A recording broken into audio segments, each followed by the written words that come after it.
You've been lied to about forgiveness. They told you it means weakness, that letting go means letting others win, that to forgive is to forget the pain they caused. But if that were true, why does holding on feel so heavy? Why does replaying the hurt only make the wound deeper? Why do you still feel chained to the past, carrying anger that poisons your peace? The truth is, forgiveness isn't about them. It's not about saying what happened was okay. It's about freeing yourself. Because resentment is like drinking poison and waiting for the other person to suffer, and you deserve better. Buddhist wisdom shows us the way. For centuries, these teachings have unlocked freedom in the hearts of those who dared to let go.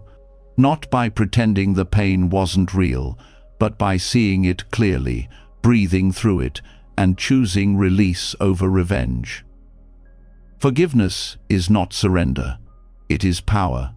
It is the strength to carry no burden, the courage to set yourself free. Tonight, as you listen to these lessons, something will shift inside you. The bitterness you've been holding will begin to loosen its grip. The anger will soften, and you'll feel a lightness in your heart, like a bird released from its cage. Tomorrow, you will wake up different, calmer, lighter, free, no longer chained to the past, but alive in the present. This isn't just another bedtime story. This is the beginning of your freedom. Are you ready? Let's begin. When the heavy chains of resentment begin to loosen, something remarkable happens. You notice that the pain you've been carrying was never just about what someone did to you.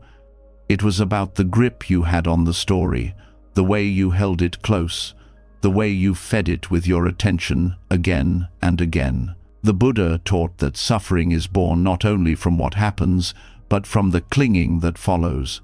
Forgiveness is not simply letting go of a person, it is letting go of the attachment to anger, the identification with pain, the desperate need for things to have been different. In this sense, forgiveness is an act of non-attachment, a release so deep it reshapes the way you experience life itself.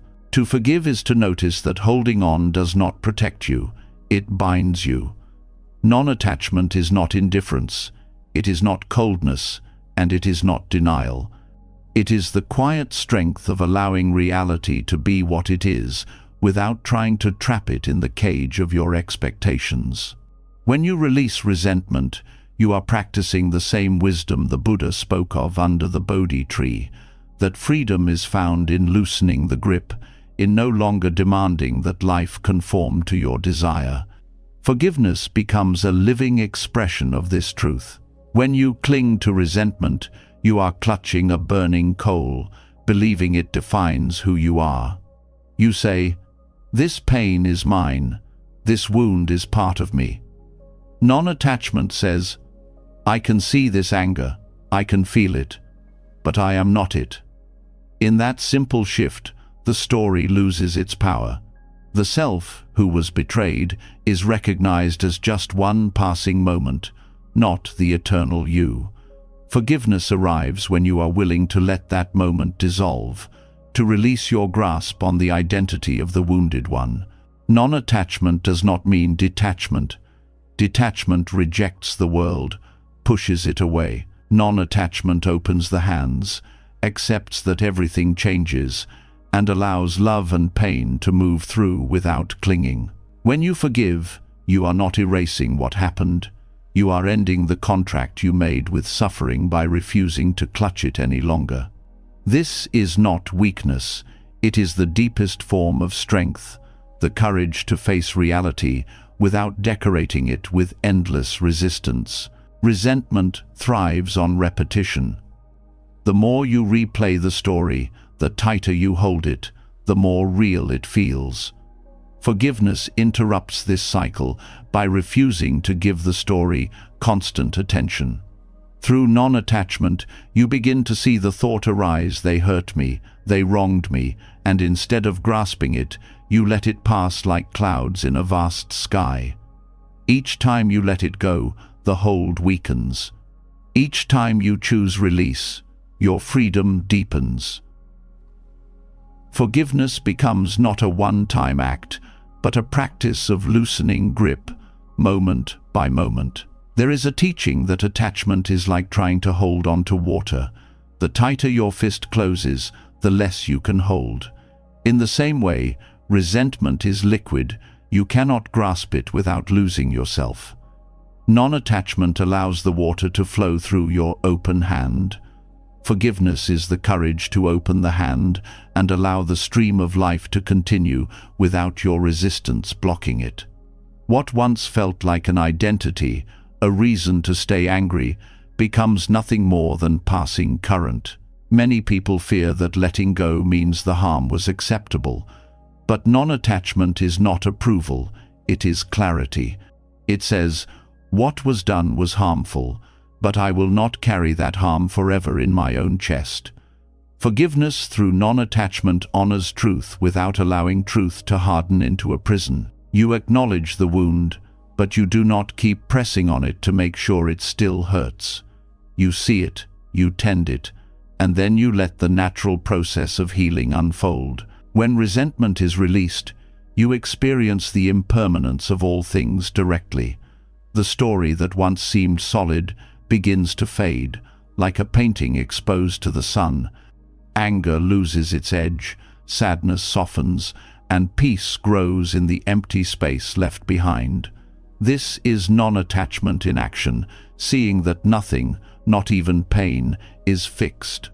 Forgiveness is your willingness to let the wound be carried by time rather than by your constant clinging.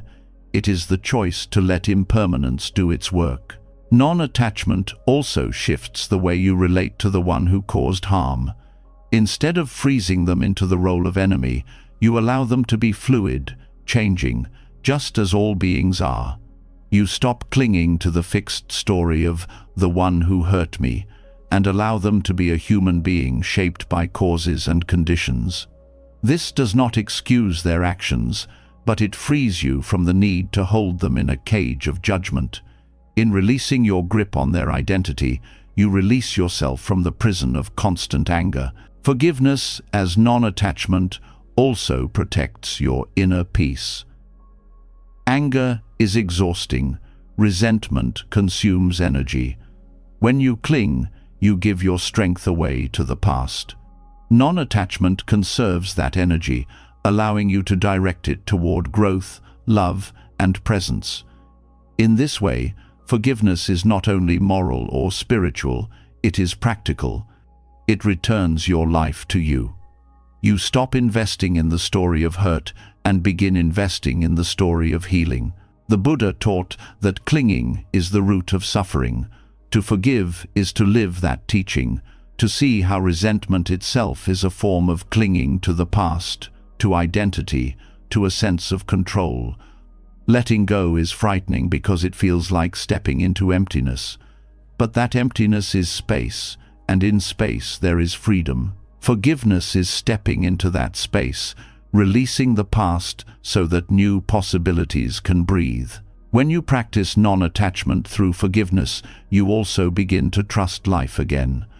Grudges make the world feel unsafe, filled only with betrayal and loss. Releasing them reopens the heart to trust, not blind trust in everyone, but trust in your own resilience, trust in the flow of impermanence, trust that you can meet life without clutching it. Forgiveness is not saying, "Nothing will ever hurt me again." It is saying, "I am strong enough to let go when it does." Forgiveness as non-attachment also dissolves fear. Much of what keeps anger alive is fear. Fear that letting go will mean forgetting. Fear that we will be hurt again. Fear that we will lose part of ourselves if we release it. But forgiveness reveals that nothing essential is ever lost by letting go. What falls away is only the weight that was never truly yours. What remains is clarity, lightness, and the quiet strength of one who no longer clings. Over time, practicing forgiveness as non-attachment transforms the way you approach every difficulty. Instead of grasping at pain or clinging to pleasure, you begin to meet life with open hands. This openness is liberation itself. Forgiveness becomes more than a response to a single wound.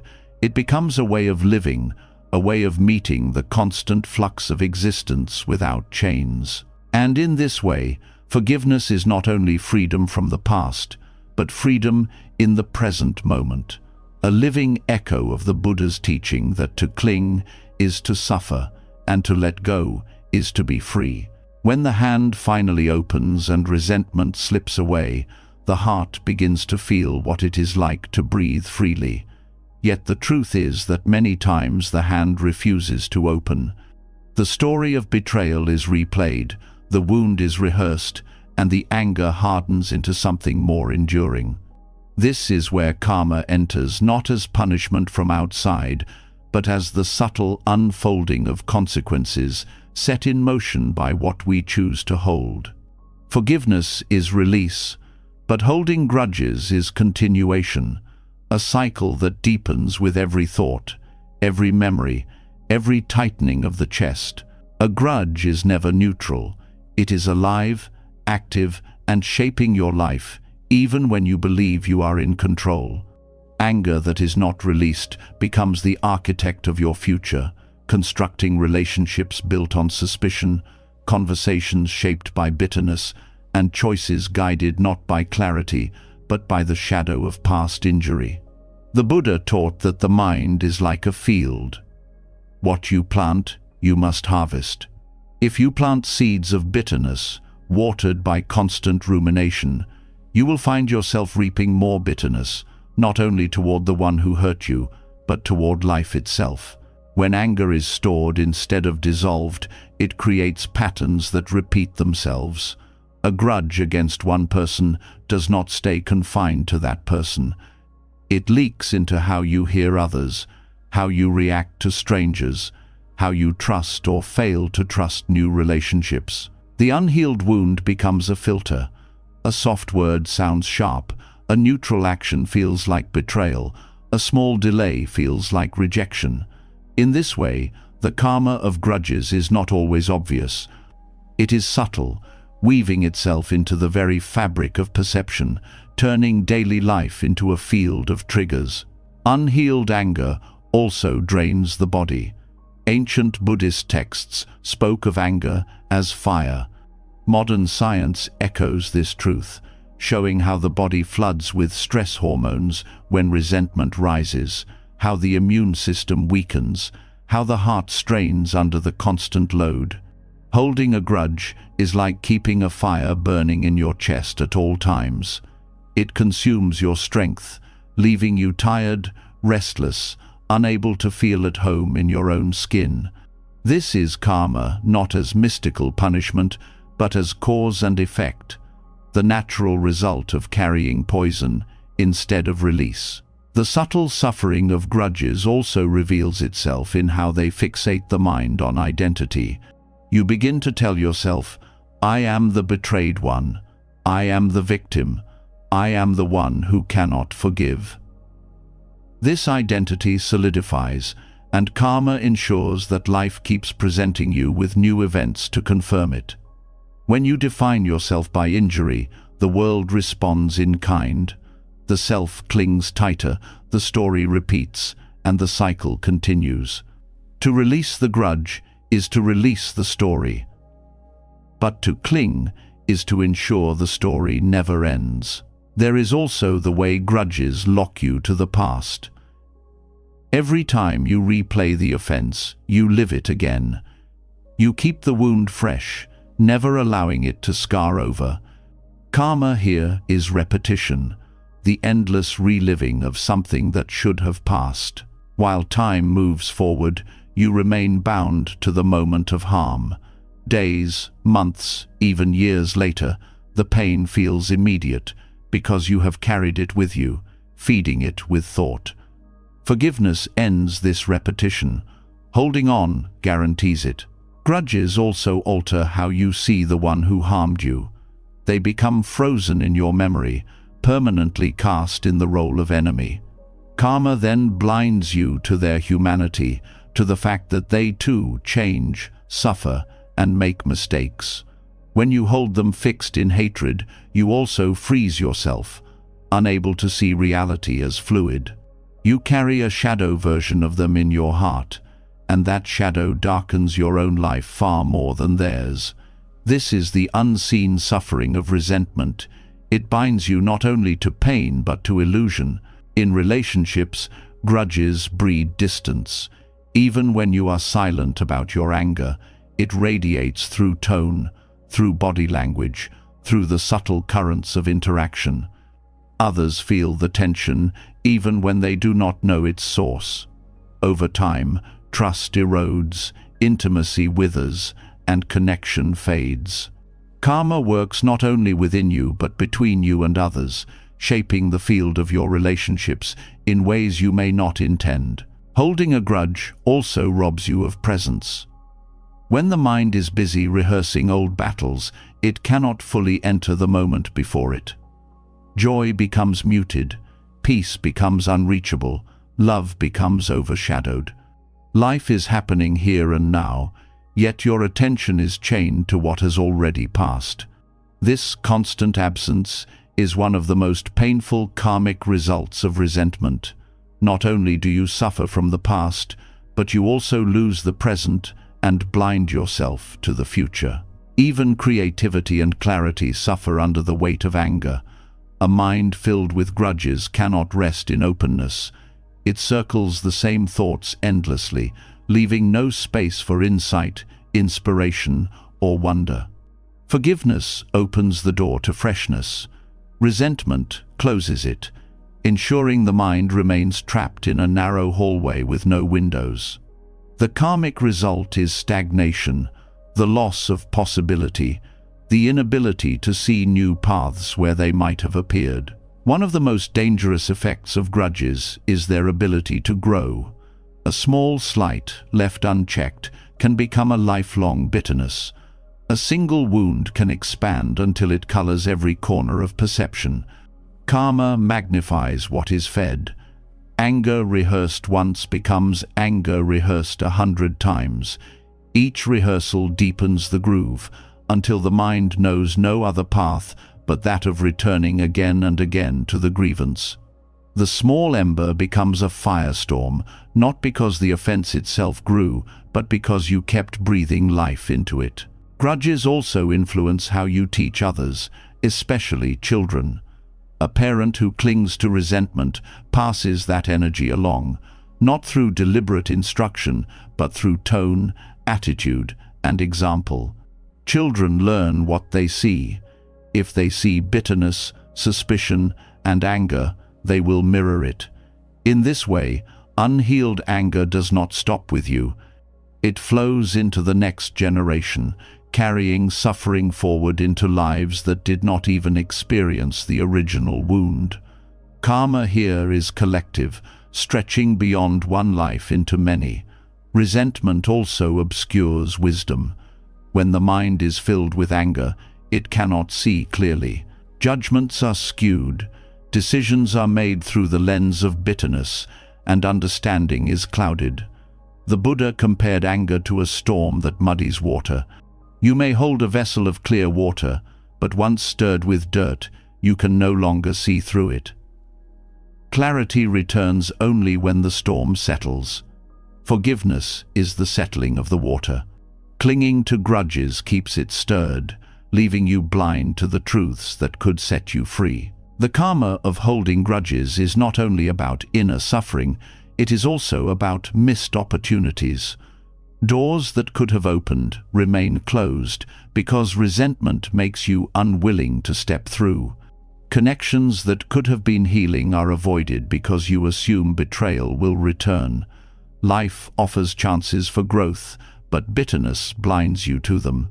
You believe you are protecting yourself, but in truth, you are limiting yourself.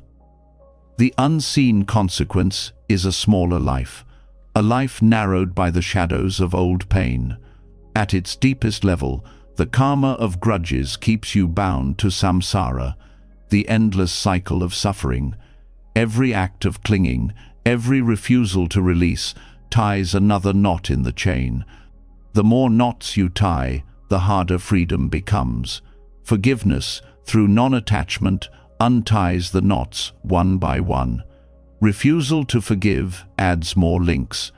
This is not abstract, it is the very process of suffering perpetuating itself. Anger begets anger, bitterness begets bitterness, lifetime after lifetime, unless release interrupts the cycle. What is most tragic is that while you hold the grudge, the other person may move on. They may never think of the harm again, while you continue to suffer. This reveals karma's most subtle teaching. It is not about them, it is about you. Your suffering is the fruit of your own clinging. The grudge is your chain, not theirs. And so the choice becomes clear. You can carry it until it burns you hollow, or you can let it drop and step into freedom. The Buddha compared forgiveness to releasing a bird. The bird does not erase its past flight, but once released, it soars.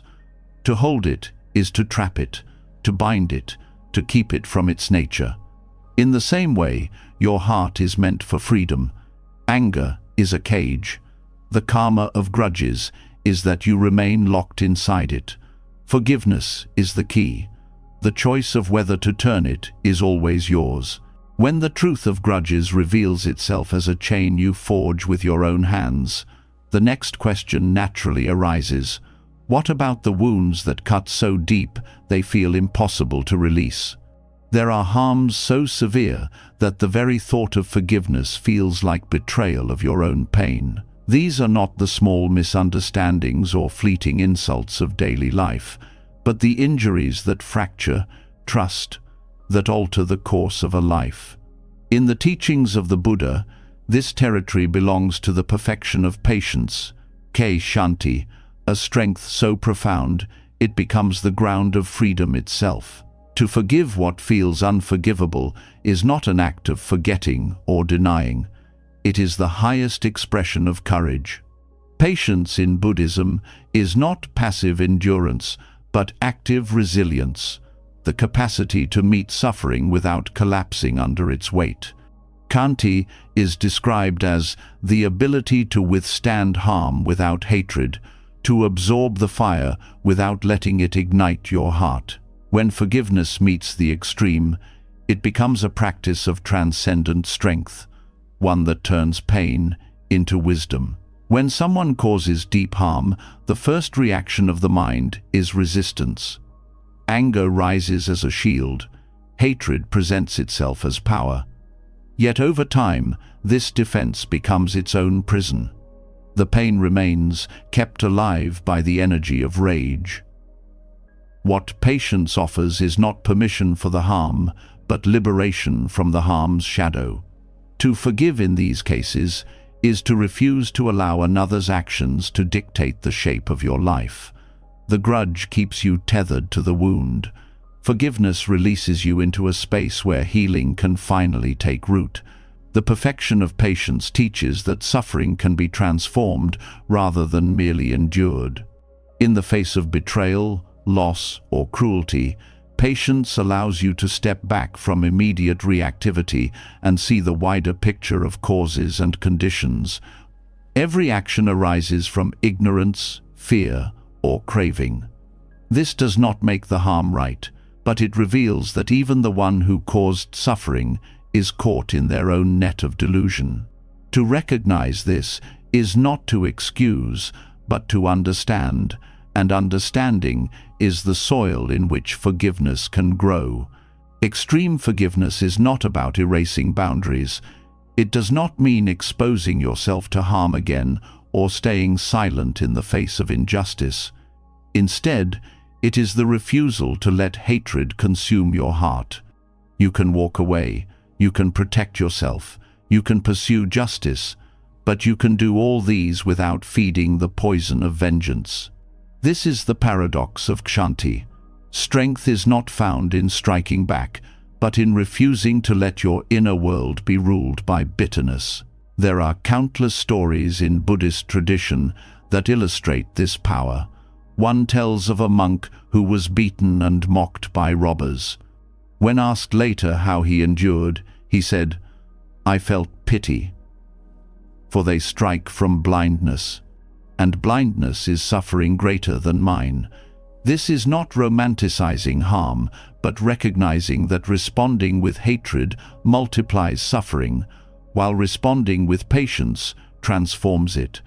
The monk's strength was not in muscle or retaliation, but in the clarity of his heart, untouchable by cruelty. Forgiving the unforgivable also reveals the impermanence of all things.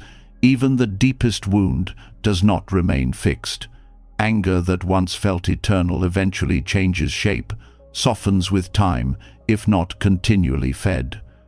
Patience allows you to sit with the fire long enough to watch it burn out on its own. To forgive is to align with this truth. No pain, however sharp, can last forever. By refusing to cling to hatred, you hasten the natural fading of the wound. Shanti also teaches humility. In extreme cases of harm, the ego cries out, "How could this happen to me?" It interprets suffering as an attack on identity. Patience shifts the perspective. It reminds you that suffering is not personal punishment, but part of the human condition. All beings encounter loss, betrayal, and pain. To forgive is to release the idea that your suffering marks you as uniquely wronged. It is to place your pain within the vast ocean of human struggle, where compassion becomes possible. Another aspect of this strength is that it transforms trauma into wisdom for others. When you forgive the unforgivable, your very presence becomes a teaching. Others who suffer see that it is possible to live without hatred, even after deep harm. Your forgiveness becomes a lamp, not to erase what happened, but to show that life beyond the wound is possible.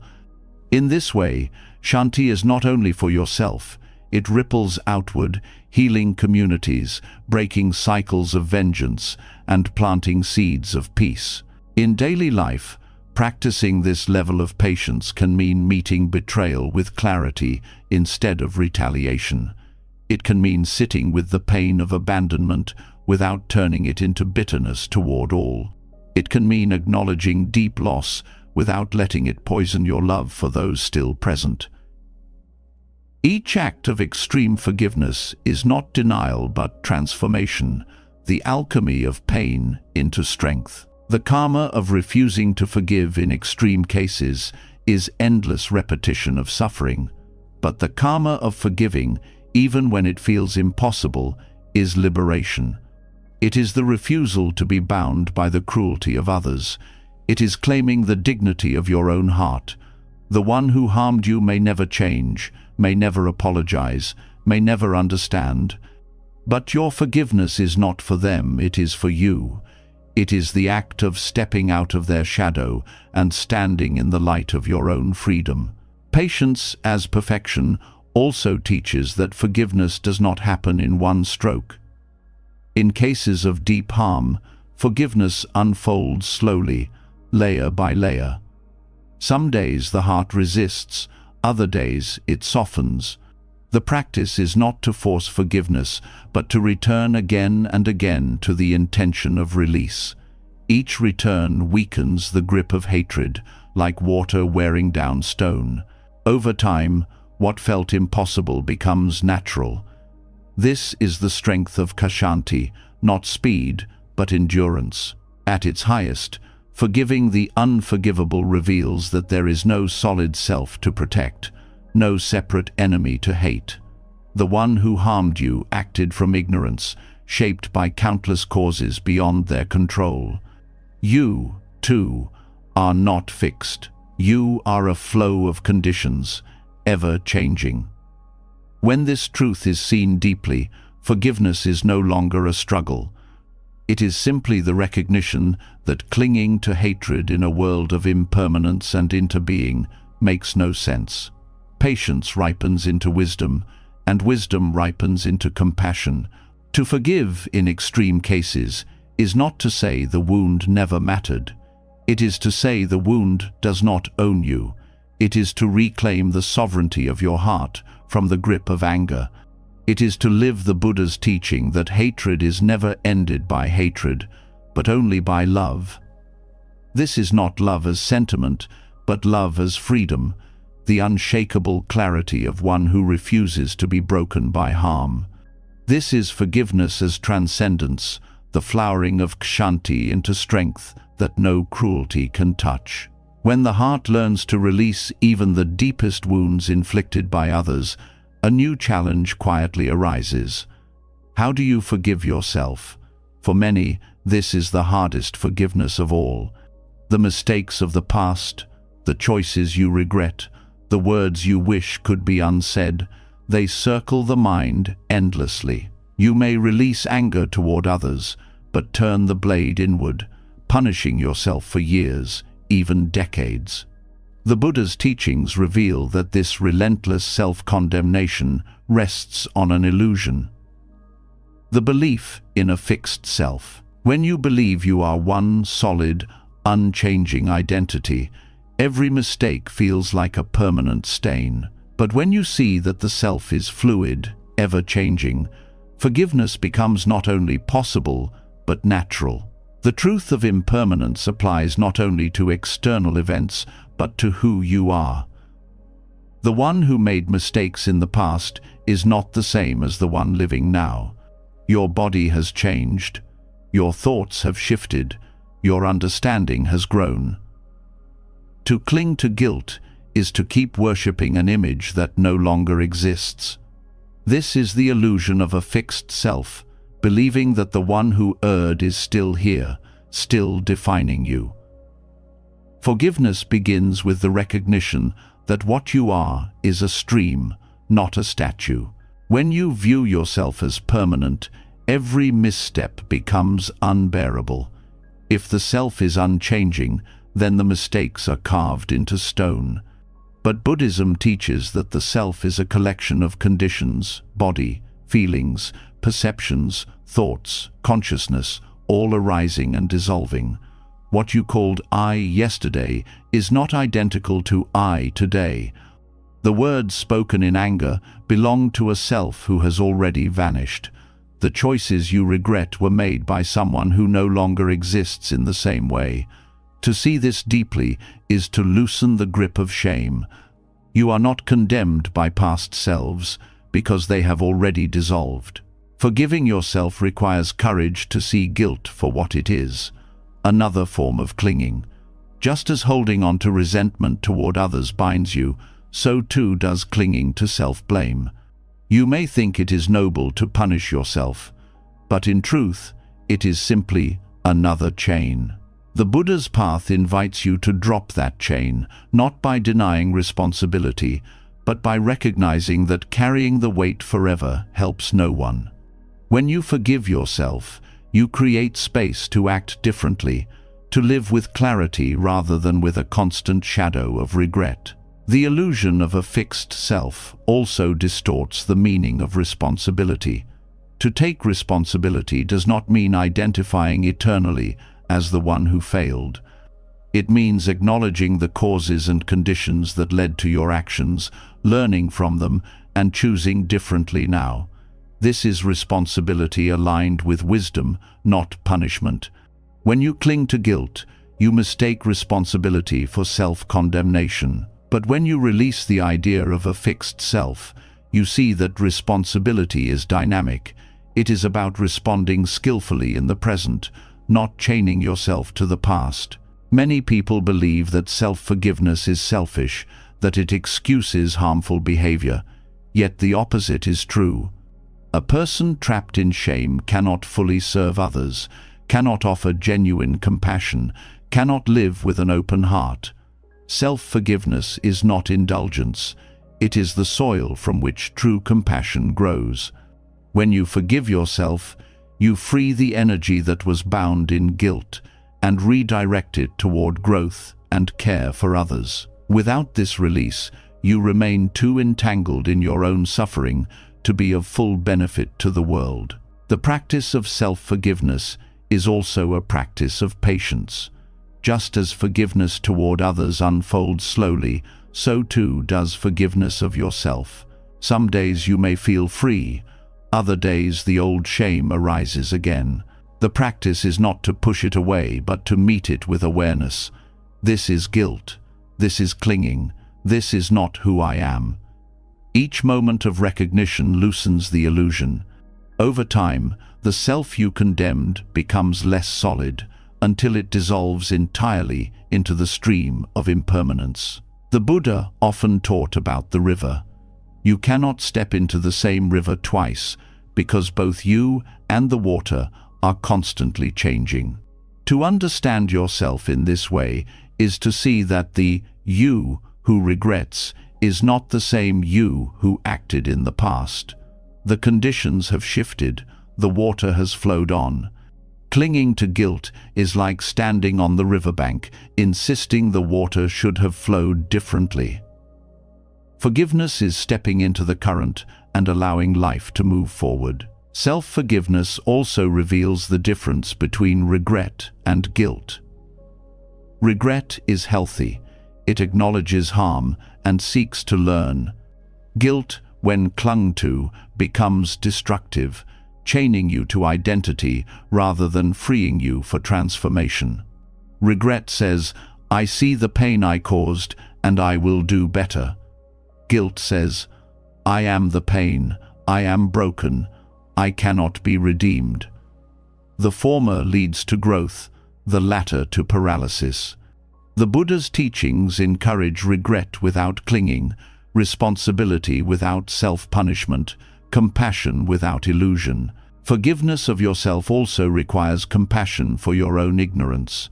Every mistake you made was shaped by conditions, lack of awareness, fear, craving, confusion. If you had known then what you know now, you would have acted differently. This is not an excuse but an acknowledgement of truth. Suffering arises from ignorance. When you see that clearly, you can hold your past self with the same compassion you might hold a child who did not understand. Forgiveness grows from this recognition that you, too, are worthy of the compassion you so easily give to others. To forgive yourself is also to free those around you. When you cling to guilt, you unconsciously demand others reassure you, comfort you, or bear the weight of your shame. You may push them away, fearing judgment, or cling to them desperately, seeking absolution.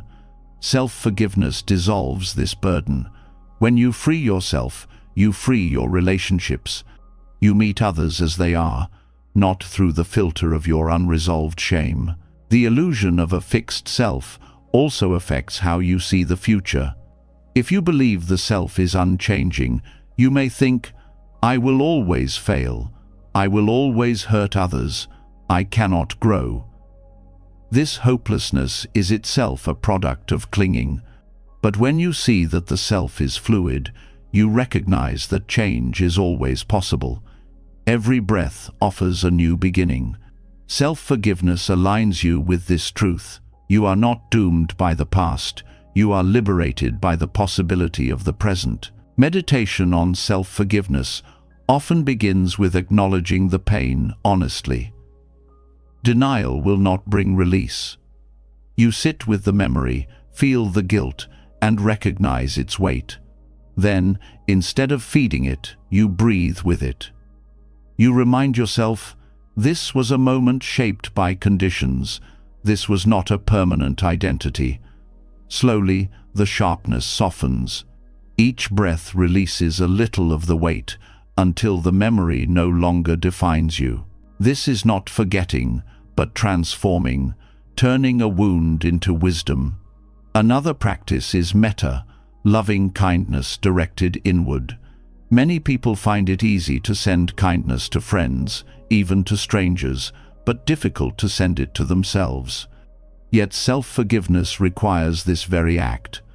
To sit quietly and repeat, may I be free from suffering, may I forgive myself, may I find peace, is to counter the inner voice of condemnation. Over time, these words shape the heart, reminding it of its own worthiness. Forgiveness grows not from force, but from gentle cultivation. The deepest level of self-forgiveness comes when you see directly that there is no permanent self to forgive. The one who made mistakes was a collection of conditions, already gone. The one who blames is another collection, already changing. When this is seen, forgiveness is no longer an act. It is the natural response to truth.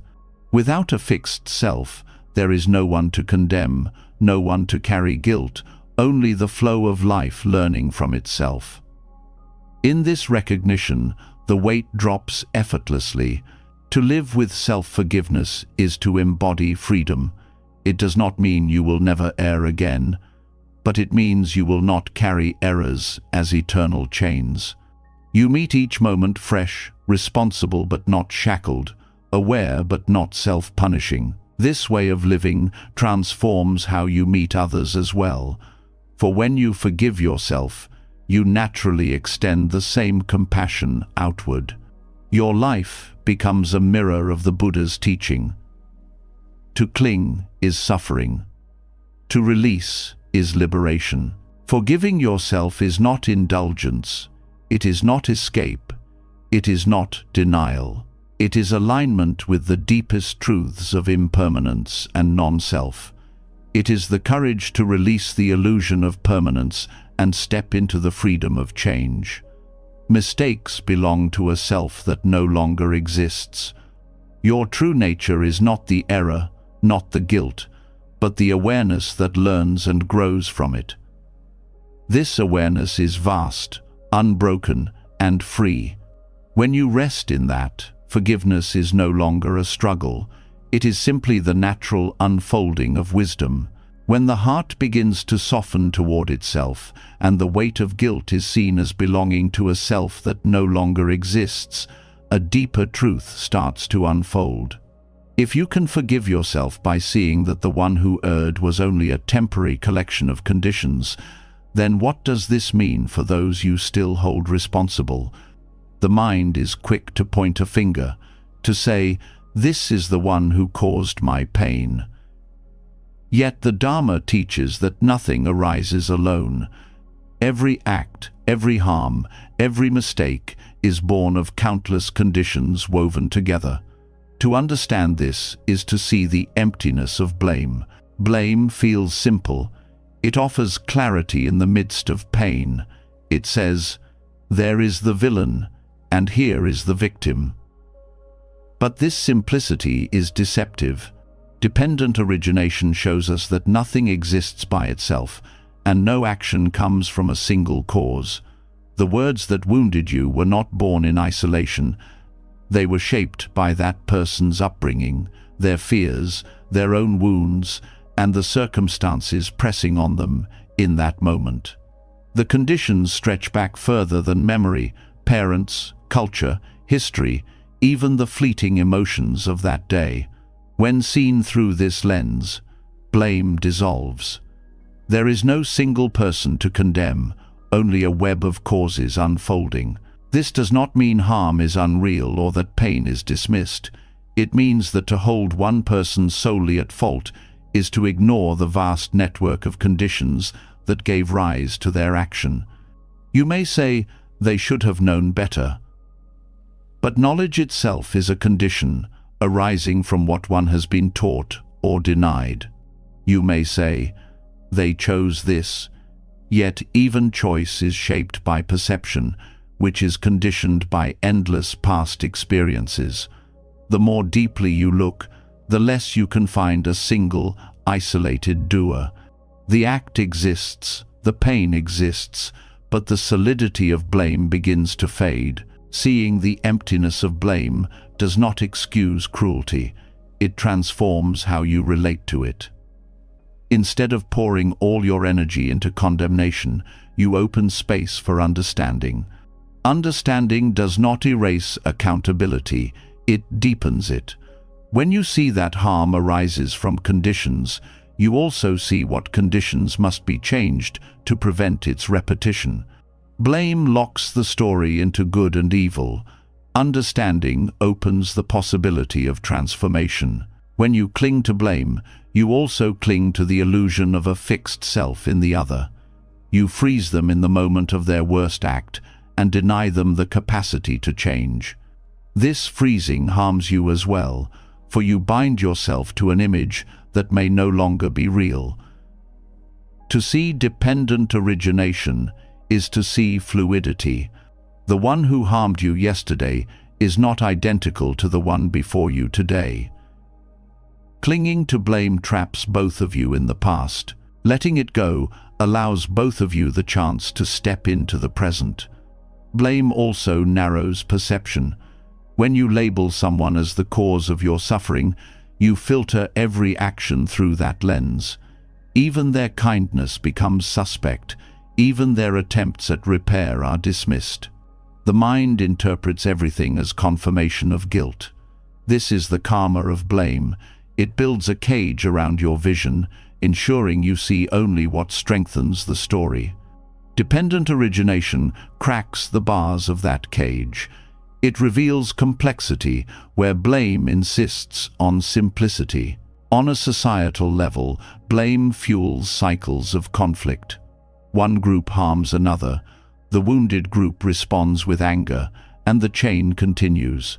Each side insists the other is fully responsible, ignoring the conditions that shaped both.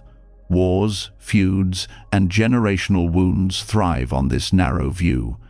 To see the emptiness of blame is not to erase responsibility, but to recognize shared conditions. Healing becomes possible only when both sides stop asking, "Who is at fault?" and start asking, "What conditions gave rise to this, and how can we transform them?" Blame also attaches itself to identity in subtle ways. You may cling to the role of victim because it feels safe, because it gives clarity, because it explains your suffering. But identity as victim becomes another form of self-clinging. It repeats the pain endlessly, because to lose the role would mean to lose the story you have told about yourself. Dependent origination offers freedom here as well.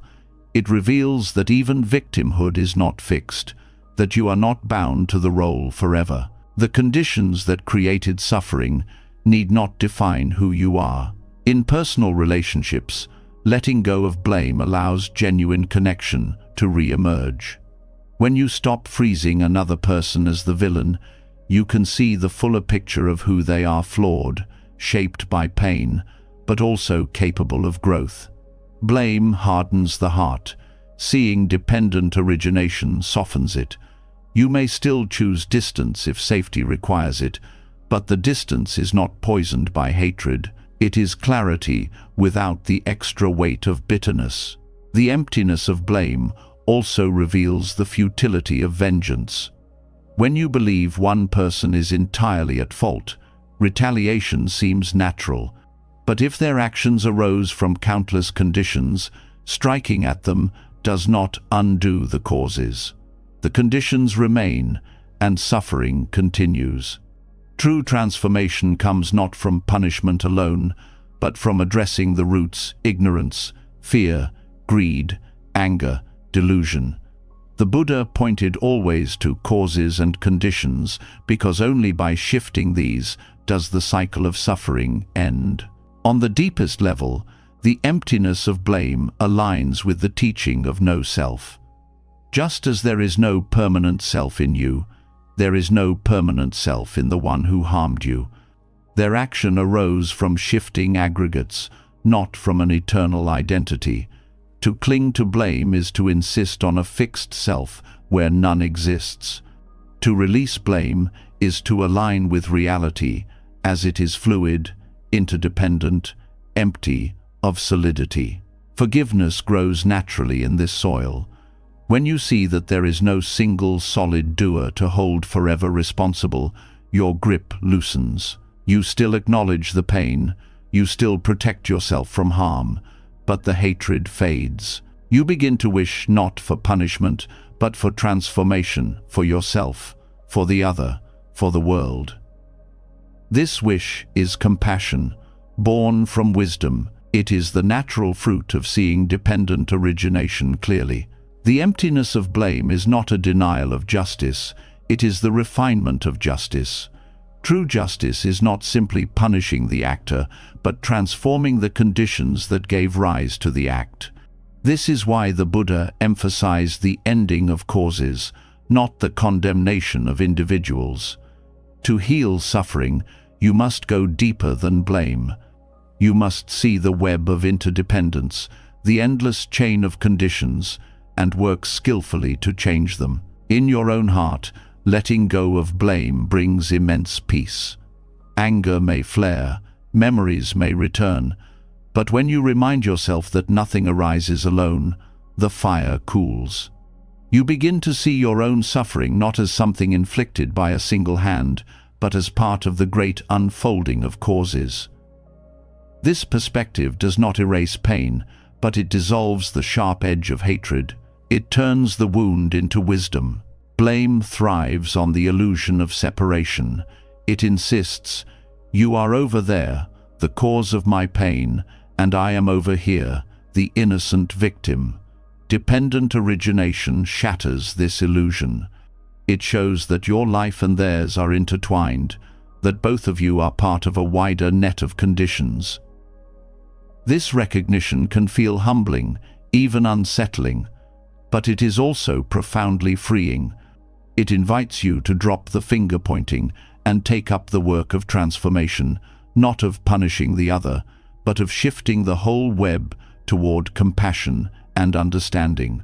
To live without blame is to live aligned with reality.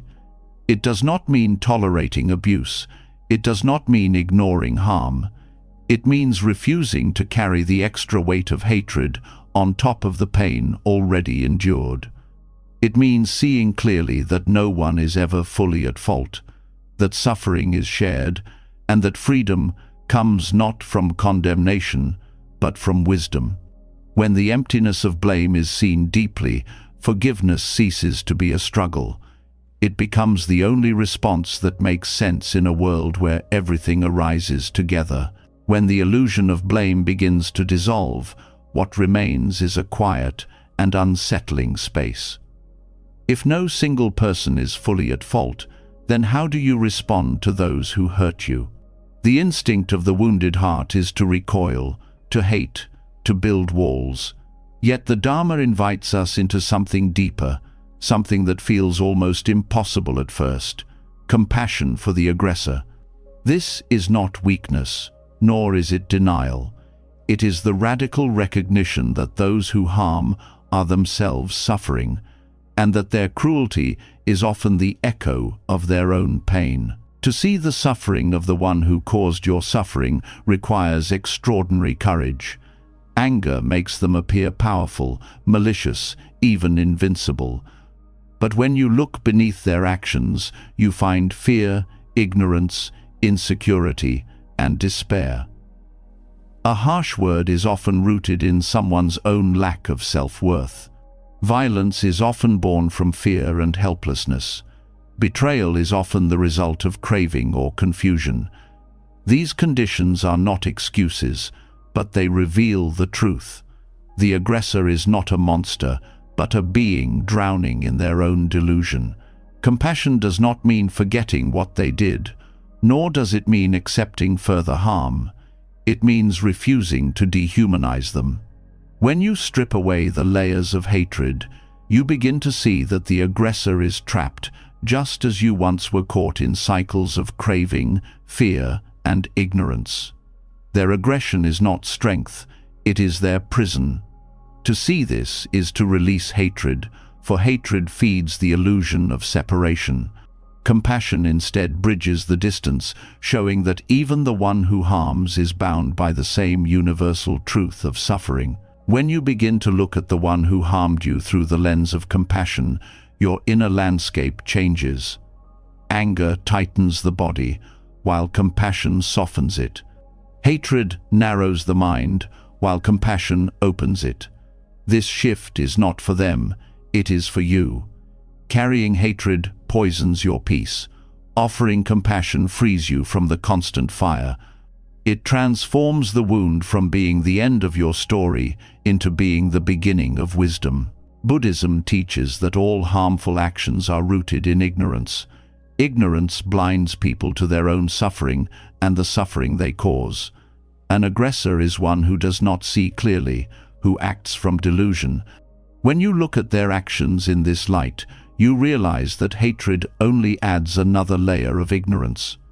Compassion, however, opens the possibility of clarity. By refusing to mirror their aggression, you break the cycle that has enslaved them, and you protect your own heart from falling into the same blindness. Seeing the suffering of the aggressor also teaches humility. When you examine your own life, you can find moments where you, too, acted from fear, confusion, or pain. Perhaps your actions did not cause great harm, but the seeds were there. This recognition does not excuse the aggressor, but it softens your judgment. You see that the potential for harm exists in all beings. From this perspective, compassion arises naturally, not as indulgence, but as the only wise response. Compassion for the aggressor also shifts how you define strength. The world often teaches that strength is retaliation, that power is domination.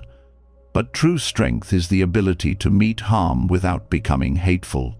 When you respond to aggression with compassion, you refuse to let the aggressor dictate the quality of your heart. They may wound your body or reputation, but they cannot corrupt your mind unless you allow hatred to take root. This is the strength of the Buddha, the strength of Kshanti, the strength of a heart that no cruelty can shatter.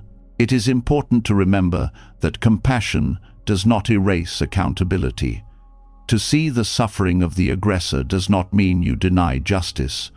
Rather, it allows you to pursue justice without hatred. Anger distorts judgment, but compassion clarifies it. When you see the aggressor as a being trapped in suffering, you no longer seek vengeance. You seek conditions that prevent further harm. Compassion makes justice wiser, more skillful, and ultimately more effective. One of the most powerful ways to cultivate compassion for the aggressor is through deep listening. When you hear their story, not to excuse them, but to understand, you begin to see the conditions that shaped their actions. Perhaps they were raised in violence. Perhaps they carry wounds invisible to others. Perhaps they never learned another way to respond to fear. This listening expands your perception, transforming the aggressor from a faceless enemy into a human being struggling against their own storms. Hatred thrives on ignorance, but compassion grows from understanding. In meditation, you can also practice sending loving kindness to those who harmed you. At first, the heart may resist, filled with anger and pain. But with patience, repeating phrases like, "May you be free from suffering, may you find peace," begins to soften the hard edges of hatred. This practice does not mean you approve of their actions. It means you refuse to carry hatred in your own heart. With each repetition, you are training your mind to see beneath the aggression to the suffering that gave rise to it. Compassion for the aggressor also protects you from bitterness. When you hold only anger, the wound grows deeper, shaping your future interactions with suspicion and hostility. But when you replace hatred with compassion, the wound becomes a teacher. You learn resilience, patience, and wisdom. The aggressor's action, though harmful, becomes the catalyst for your own growth. In this way, compassion transforms not only your relationship to the aggressor, but also your relationship to life itself. On a collective level, compassion for aggressors is the only path to breaking cycles of violence. History is filled with examples of retaliation, breeding retaliation, harm answered with harm. Compassion interrupts this chain. It recognizes that punishing aggressors without addressing their suffering only ensures the cycle continues. True healing comes when the roots of aggression, ignorance, fear, and pain are addressed. Compassion does not ignore these roots. It digs them out so that new seeds of peace can be planted. There is also a profound freedom in compassion. Hatred ties you to the aggressor, binding your life to theirs through constant bitterness. Compassion cuts the cord. You no longer carry them as an enemy in your heart. You release them into their own path, wishing for their healing not because they deserve it, but because you deserve peace. In this way, compassion liberates you from the endless replay of injury, giving you the freedom to live fully again. The Buddha himself embodied this teaching. Stories tell of him meeting aggressors, those who mocked or attacked him, with unshakable compassion. He saw not enemies, but beings trapped in suffering. This was not naive kindness, it was profound wisdom. He knew that hatred only multiplies suffering, but compassion has the power to end it. To walk in his footsteps is to recognize that every aggressor is also a being in pain, and that your response can either fuel their fire or help extinguish it. Compassion for the aggressor is not easy. It challenges every instinct of the wounded ego. Yet it is the doorway to transcendent peace. When you choose compassion over hatred, you step out of the cycle of suffering and align with the deepest truths of the Dharma. You see that aggression is never strength, that cruelty is never freedom, and that the only response that truly heals is compassion. This compassion is not softness, it is the strongest force in existence, the only one capable of transforming hate into love and suffering into wisdom. When compassion begins to bloom, even toward the one who harmed you, a new layer of forgiveness reveals itself. Not every wound can be spoken about. Not every relationship allows reconciliation. Sometimes the other person is unwilling to hear you. Sometimes they are no longer present in your life.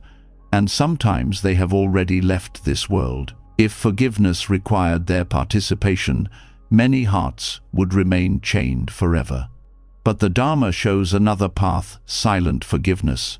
A release so deep it does not need words, acknowledgement, or apology. It is forgiveness carried out in the secret chambers of the heart, where true freedom always begins. Silent forgiveness is often the most powerful because it is not dependent on anyone else.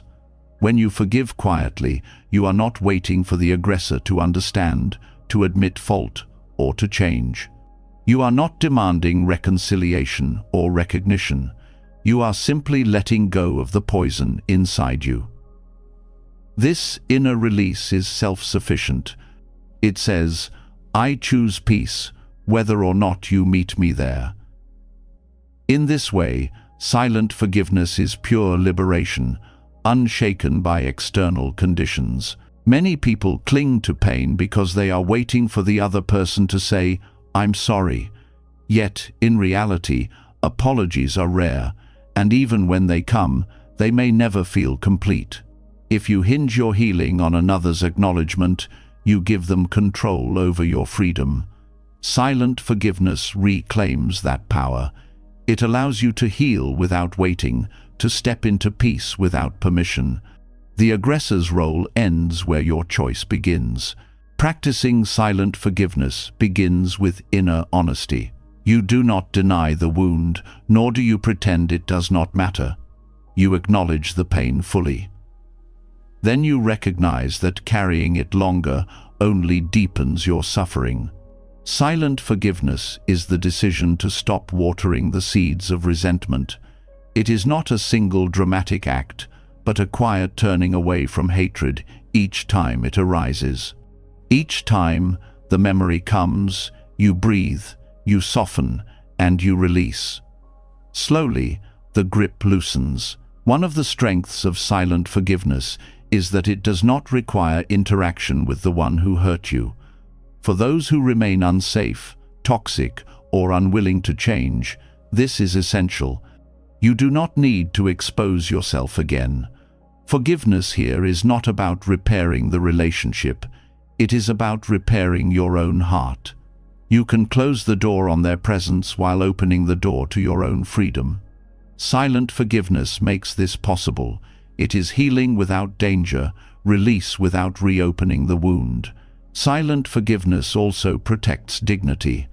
Sometimes speaking forgiveness aloud is met with rejection, denial, or mockery. The other person may refuse responsibility or dismiss your pain. In such cases, words can even deepen the wound. But forgiveness that lives silently within cannot be touched. No one can reject it, no one can twist it. It belongs fully to you, secure and invulnerable. This inner release also honors impermanence. Life is fleeting, and often we wait too long, hoping for closure that never comes. Silent forgiveness is not about waiting. It is about meeting each day without dragging yesterday's chains. By choosing release now, you honor the truth that the present is all that is guaranteed. To carry grudges into each new moment is to waste the only time you truly have. Silent forgiveness ends that waste. Silent forgiveness is also deeply connected to compassion. When you forgive inwardly, you are not declaring someone innocent or excusing their harm. You are acknowledging their suffering quietly, without needing to tell them. You recognize that their action was rooted in ignorance or pain, and instead of hardening around it, you soften. This does not need to be said aloud. Compassion is most powerful when it flows silently, requiring no audience, no reward, no recognition. Meditation offers a natural way to practice silent forgiveness. When the face of the one who harmed you appears in your mind, you may feel resistance, anger, sorrow. Instead of pushing these feelings away, you hold them in awareness. You breathe into the tension, and with each exhale, you let go of a little of the weight. You may silently repeat phrases of release. I let go of this pain. I forgive for my own peace. Over time, the charge of the memory weakens. This inner work transforms resentment into space. Silent forgiveness also dissolves the illusion of dependence. Often, people think they need others to validate their pain before they can release it. But the Buddha taught that freedom is always found within. You do not need anyone else's permission to forgive. Silent forgiveness is the living proof of this. It shows that the power to be free has always been yours, independent of apology, explanation, or reconciliation. This path also teaches humility. Sometimes words of forgiveness can carry subtle pride, a sense of superiority. I forgive you because I am above what you did. Silent forgiveness strips away this ego. When forgiveness happens in silence, it is only for the sake of release, not for recognition. It is humility in action, the pure act of setting yourself free without expecting anything in return. Silent forgiveness is especially valuable when the one who harmed you has passed away. Many people carry resentment toward the dead, replaying what cannot be changed. Waiting for closure in these cases is futile. Silent forgiveness becomes the only path. You release them quietly, not by receiving their apology, but by recognizing that holding anger against the dead only prolongs your own suffering. In this way, forgiveness honors life and death alike. On a deeper level, silent forgiveness is aligned with the teaching of emptiness. Words belong to the realm of form, but true forgiveness transcends form. It is not about saying or hearing the right things. It is about dissolving the grasping within your own mind. When you forgive silently, you embody emptiness. You see that nothing is fixed, not even the roles of victim and aggressor. All is fluid, all is interdependent, all is passing. Release arises naturally from this insight. Silent forgiveness also prevents forgiveness from becoming performance. In some cultures, people are pressured to forgive publicly, to make a show of reconciliation, even when the heart is not ready. This can create false healing, where the wound remains hidden under polite words. Silent forgiveness avoids this trap. It is authentic because it does not require display. It is between you and your own heart, invisible to others, but radiant within. Over time, silent forgiveness brings a sense of deep inner peace. There may never be reconciliation. The relationship may never be healed, yet your heart is no longer heavy. You walk lighter, speak softer, breathe freer. Silent forgiveness is not about changing the past, but about reclaiming the present. It is the quiet strength of a heart that no longer clings to pain. This kind of forgiveness also reveals that reconciliation is not always necessary for healing. Some people may never acknowledge the harm they caused. They may deny it forever. But your freedom does not depend on their honesty. Silent forgiveness bypasses their denial. It heals you directly, without needing their cooperation. This independence is a form of liberation that cannot be taken away. Ultimately, silent forgiveness is the highest expression of self-respect. It says, "I will not allow hatred to live in me, no matter what you did." It reclaims authority over your inner world.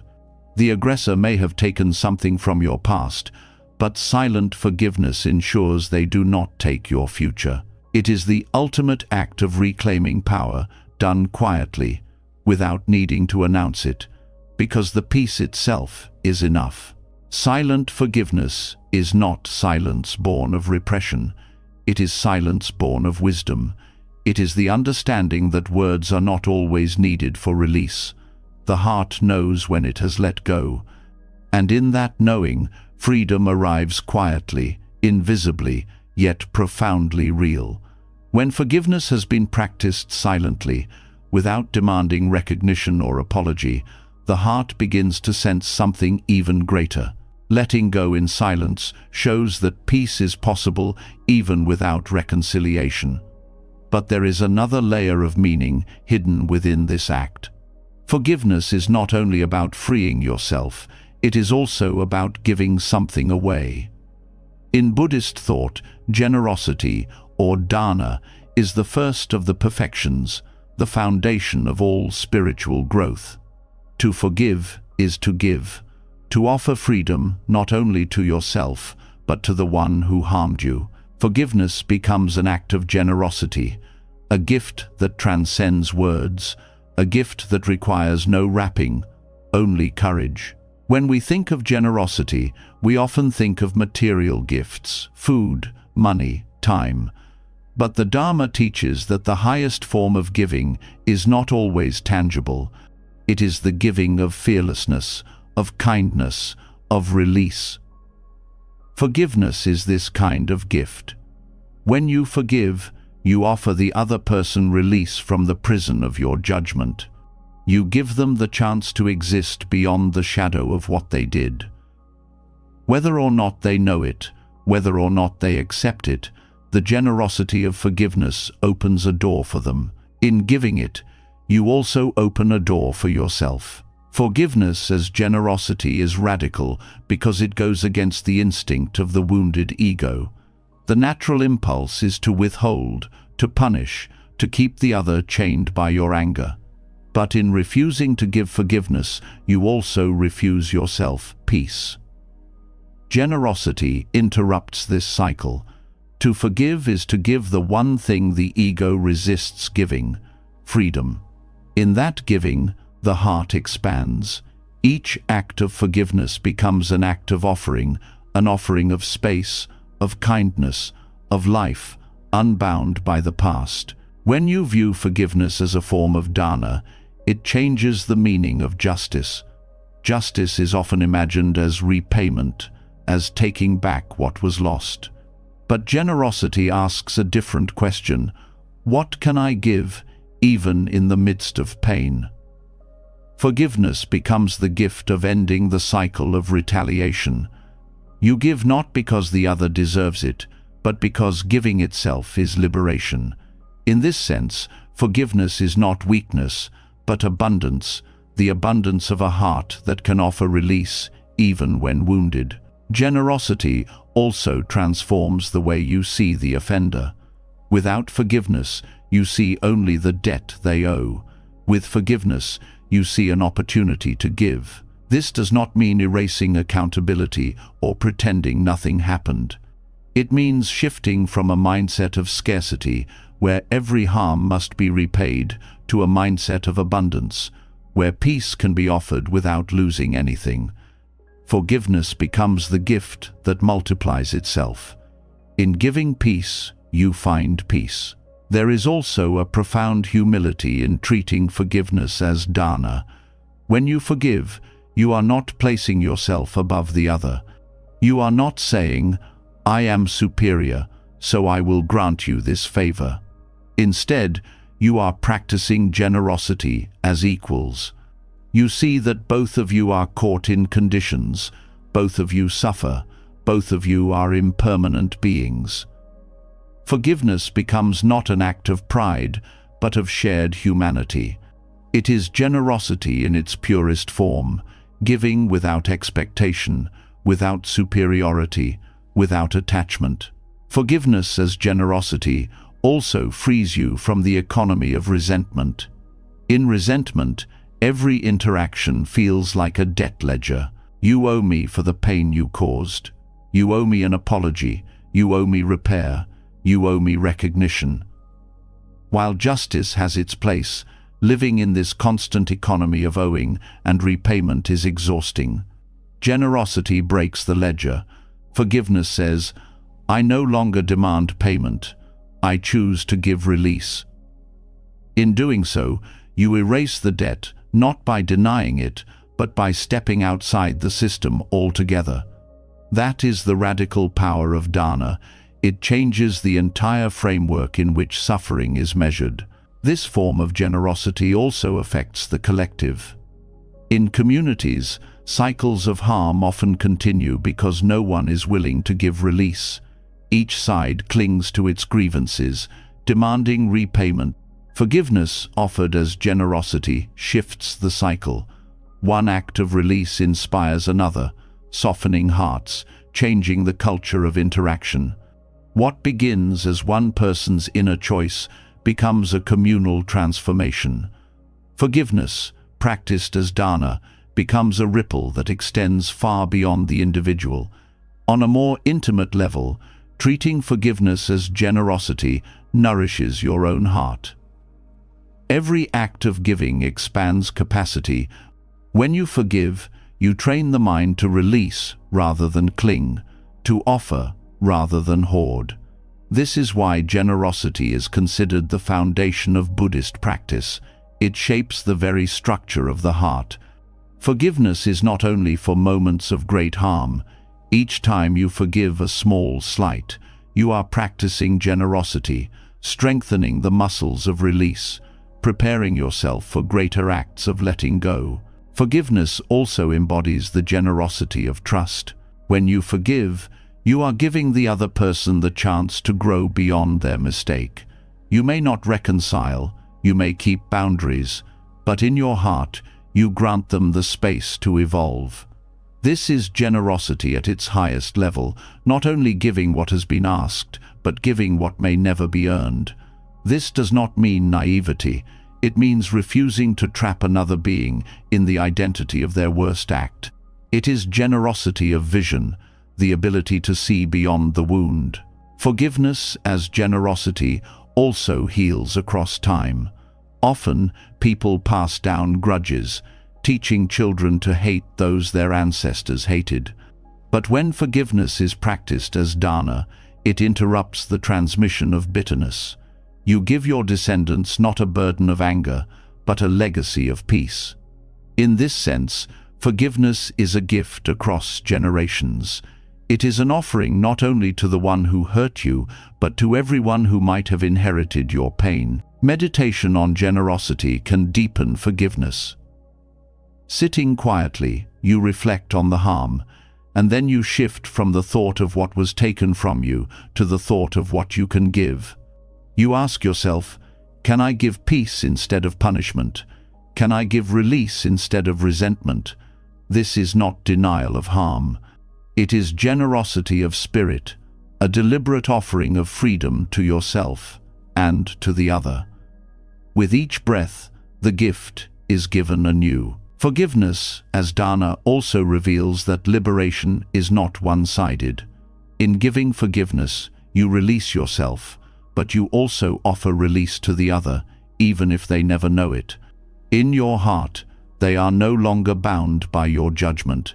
Whether they change or not, they are freed from the weight of being held perpetually as enemy. You give them back their humanity. You give yourself back your peace. Two beings are liberated by one act of giving. At its deepest, forgiveness as generosity reflects the ultimate teaching of non-attachment. To give is to release what you cling to. When you forgive, you are releasing your grip on anger, resentment, and the demand for repayment. You are offering that release as a gift. In doing so, you are embodying the perfection of dana, not just giving objects, but giving freedom itself. This is the most precious gift, the one that costs nothing, yet transforms everything. To live forgiveness as generosity is to see every harm as an opportunity to give, not to condone, not to deny, but to give release. In this giving, you align with the heart of the Dharma. You become not the one who clings, but the one who offers. Forgiveness becomes more than personal healing. It becomes the way you serve the world. It is generosity in its highest form, the giving of peace, the giving of freedom, the giving of a heart unbound. When forgiveness is understood as generosity, the heart expands into a new capacity to give. But generosity alone still asks for something more, a way to embody release not only in thought, but in the body itself. Resentment is not an idea that lives only in the mind. It anchors itself in the chest, in the breath, in the tightening of muscles, in the silent storms beneath the skin. Even after the mind decides to let go, the body often continues to carry the memory of pain. This is why the breath becomes the bridge, the living link between mind and body, thought and release. It is through mindful breathing that forgiveness moves from concept into lived reality. The breath is always here, steady, present, and loyal. It does not belong to the past or the future. It belongs only to now. When resentment rises, the breath shortens, the chest tightens, and the body signals the presence of unhealed pain. To notice the breath is to notice where forgiveness has not yet reached. The practice begins simply, returning attention to the rise and fall of air, softening with each inhale, releasing with each exhale. This is not escape, but transformation, because each conscious breath weakens the grip of anger lodged deep within. Forgiveness often fails to last because it remains only in the realm of thought. One decides to let go, but then the body continues to relive the injury. By anchoring forgiveness in the breath, the body is invited into the process. Every inhalation brings awareness into the tight spaces where resentment hides. Every exhalation invites those knots to loosen. With steady practice, the body begins to remember what peace feels like. Forgiveness ceases to be an abstract decision and becomes a physical reality. Breath is also impartial. It does not discriminate between joy and pain, between love and hate. It simply flows. To rest attention on the breath during moments of resentment is to rest in a reality that is larger than your anger. The breath continues, even when the story in your head screams loudly. Each time you return to it, you remind yourself that life is more than the injury, more than the grudge. The continuity of breath teaches you that no feeling is permanent. Anger comes and goes, but the breath remains, offering constant proof of impermanence. When resentment is strong, it often feels like a storm in the chest. The heart beats faster, the breath grows shallow. In those moments, the practice is not to argue with the mind, but to befriend the breath. Breathing deeply, slowly, with awareness, interrupts the storm. It anchors you in something steady while the anger loses intensity. With each mindful breath, the fire weakens. Forgiveness begins here, not in words, not in stories, but in the gentle rhythm of air entering and leaving the body. The breath also carries symbolic meaning in Buddhist practice. Inhaling represents receiving life, exhaling represents letting go. To breathe consciously is to enact forgiveness physically, receiving the present moment, letting go of what no longer serves. Every breath becomes a ritual of release. You do not need a grand ceremony. Your own lungs are the altar, your breath the offering. Resentment that has lived in your muscles for years can begin to dissolve with this simple act, repeated countless times each day. This practice also teaches patience. Forgiveness does not come in a single moment. It is cultivated breath by breath. Some days, the resentment feels heavy and the breath struggles against it. Other days, the release feels natural. The breath teaches you to remain steady in both. By returning again and again, you practice endurance, reminding yourself that healing is not linear, but rhythmic, like breathing itself. Forgiveness through the breath is also a form of embodied compassion. As you breathe with awareness, you notice where the body carries pain, tightness in the shoulders, heaviness in the heart, restlessness in the stomach. Instead of resisting these sensations, you soften into them, offering kindness to your own body. This act of self-compassion becomes the foundation for forgiving others. By learning to hold your own pain with tenderness, you naturally extend the same to those who caused it. Breath also interrupts the narratives that sustain resentment. The mind clings to stories, what they did, how they wronged you, why it was unfair. But when you focus on the breath, the story pauses. You return to something simple, real, unadorned. Each pause weakens the grip of narrative, reminding you that the story is not the whole of your existence. The breath gives you space between thought and reaction, space wide enough for forgiveness to grow. Mindful breathing also aligns with the teaching of non-self. The breath does not belong to me or them. It flows in and out without ownership.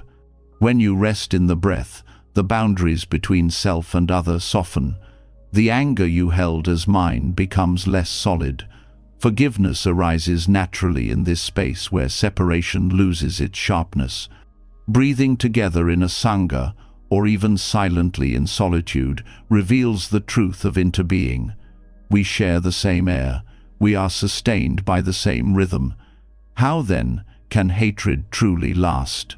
In moments of conflict, the breath can serve as a direct tool of transformation. Before responding to harsh words, one conscious breath can change the entire outcome. In that breath, you prevent yourself from speaking words you cannot take back. In that pause, you give yourself time to remember compassion. This is forgiveness in action, not delayed to the future but practiced in real time, breath by breath. The breath also connects you to the vast lineage of practice. For centuries, monks, nuns, and lay practitioners have used mindful breathing as a path to liberation. When you breathe consciously, you join this timeless stream. The same breath that calmed ancient practitioners calms you now. This continuity offers strength, reminding you that forgiveness through the breath is not a private act, but part of a universal practice that has carried countless beings to freedom. Silent forgiveness, generosity, compassion, all of these need embodiment, or else they remain fragile. The breath anchors them, makes them real. Forgiveness ceases to be a distant ideal and becomes a lived practice, available with every inhale and exhale. No ritual is more accessible, no tool more immediate. You carry it with you always. The only question is whether you choose to use it. By treating the breath as a bridge, you invite forgiveness into every corner of your being. Anger dissolves not because the past is erased, but because your present no longer carries it in body and mind. Forgiveness becomes as natural as breathing. The rhythm of release is written into your very existence. Each breath is proof that letting go is possible, that renewal is constant, that peace is always one inhale and one exhale away. When forgiveness is anchored in the breath, the body learns to loosen its grip on resentment. Each inhale invites awareness, each exhale teaches release. Yet, even with the calming rhythm of breath, betrayal can feel like a wound carved so deeply that it refuses to heal. The mind insists it is permanent, that the pain will last forever. But the Dharma points to a truth more powerful than any wound: impermanence. Nothing stays the same, not anger, not sorrow, not even the memory of betrayal. To see this clearly is to discover that time itself is a healer, that change is woven into the very fabric of existence, and that even the sharpest pain will soften when viewed through the lens of impermanence. Betrayal cuts differently from other forms of suffering because it comes from the collapse of trust. A friend, a partner, or a family member who was once a source of safety becomes the source of pain. The shock freezes the heart. But the freezing is an illusion. Beneath it, change is already unfolding. The feelings shift, the circumstances evolve. Even the person who betrayed you is not the same being from moment to moment. Impermanence reveals that betrayal is not a fixed monument, but a passing storm. To cling to betrayal is to fight against this truth. The mind replays the moment endlessly, solidifying it as though it were unchangeable. But in reality, the memory itself is different each time it arises. You never remember the same way twice. Sometimes the anger dominates, sometimes the sadness, sometimes the longing. Impermanence works even in the act of remembering. Recognizing this weakens the illusion of permanence and allows the first cracks of release to appear. Impermanence also teaches that your own heart is not fixed. When you first experience betrayal, it feels impossible to forgive. Yet weeks, months, or years later, the intensity fades. The same heart that once felt broken begins to feel whole again, often without your forcing it. This is the gift of impermanence. Even the most unbearable feelings are temporary. To rest in this truth is to stop clinging to despair. You begin to trust that pain is not endless, that healing is not only possible, but inevitable when you allow change to happen. Betrayal often gives rise to identity. I am the one who was deceived. This identity can become heavy, shaping your life long after the event. But impermanence reveals that even this identity is unstable. The self you are today is not the self who was betrayed. Your thoughts, your body, your understanding have already changed.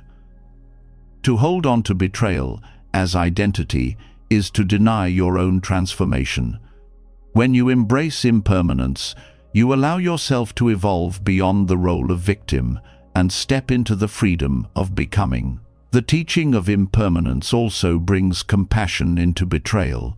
The one who harmed you is also changing. They are not the same as they were at the moment of the betrayal. Their ignorance may soften, their heart may shift, or their suffering may deepen. To see them as permanently cruel is to cling to illusion. This does not mean you must reconcile, but it does mean you no longer freeze them in time. Recognizing impermanence allows you to hold the possibility of their change, which is itself an act of compassion. Impermanence also shows that even the bond broken by betrayal is not entirely destroyed. Trust may not return in the same form, but the relationship itself changes shape. Sometimes betrayal ends a relationship, but sometimes it transforms it into something deeper. Pain, when acknowledged, can lead to greater honesty, clearer boundaries, or new understanding. This, too, is impermanence at work, the ability of life to reshape itself out of rupture. When you meditate on impermanence, betrayal becomes less suffocating. You sit with the pain and watch it shift. The heaviness in the chest becomes a burning in the throat. then a tightness in the stomach, then perhaps a soft sadness. By watching closely, you see directly that the pain does not remain the same. This insight cuts through the illusion of permanence. It shows you that the wound is not fixed, but alive, and because it is alive, it can also heal. Impermanence also interrupts the craving for certainty. Betrayal often leaves you longing for explanations, for guarantees that it will never happen again. But certainty is an illusion. To rest in impermanence is to accept that all relationships, all feelings, all bonds are fragile and shifting. This acceptance does not lead to despair, it leads to freedom. You no longer demand impossible guarantees. You learn to meet life as it is, fluid, uncertain, ever-changing. Forgiveness grows naturally in this space because you stop fighting against the truth of change. Impermanence transforms betrayal into a teacher of compassion. By experiencing your own pain, you begin to understand the pain of others. Just as your suffering is temporary, so too is theirs. The anger that drove them, the ignorance that blinded them, these too are impermanent. This recognition softens the heart. You begin to see that betrayal is not a permanent state of being, but a temporary action arising from conditions. To forgive is to align with this reality. Impermanence also reshapes your relationship with time. At first, betrayal feels like a wound that defines your entire life. But as months pass, the perspective shifts. What once felt all-consuming becomes one chapter in a larger story. The distance of time is impermanence revealed. Every day carries you further from the intensity of the wound. If you cling to resentment, you freeze yourself in that chapter. If you accept impermanence, you allow the story to continue. On a deeper level, impermanence reveals that even betrayal itself is not a fixed thing. It is not an object you can hold. It is a process. Words spoken, actions taken, emotions felt, memories recalled. Each of these arises and passes. There is no single solid entity called betrayal. When you see this, your grip loosens. Forgiveness becomes possible because there is nothing fixed to cling to. The betrayal dissolves into a series of changing events, and the suffering dissolves with it. Impermanence also teaches resilience. You may think betrayal has broken you, but impermanence shows that you continue to change, to adapt, to grow. Each day you are different. Each breath reshapes you.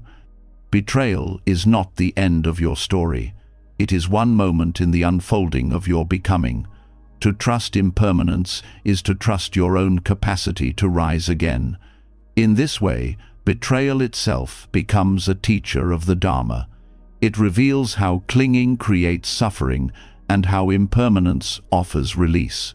By recognizing that pain changes, that people change, that even the memory changes, you free yourself from the illusion of permanence. Forgiveness is no longer forced. It arises naturally as the only response that makes sense in a world where everything is in motion. To heal betrayal is to rest in impermanence. The wound that once felt eternal becomes another passing moment. The identity of victim dissolves, the aggressor's role softens, the pain itself shifts into wisdom. You do not erase what happened, but you allow it to transform. Impermanence guarantees that nothing lasts, not even the deepest hurt. And in this truth lies the greatest freedom.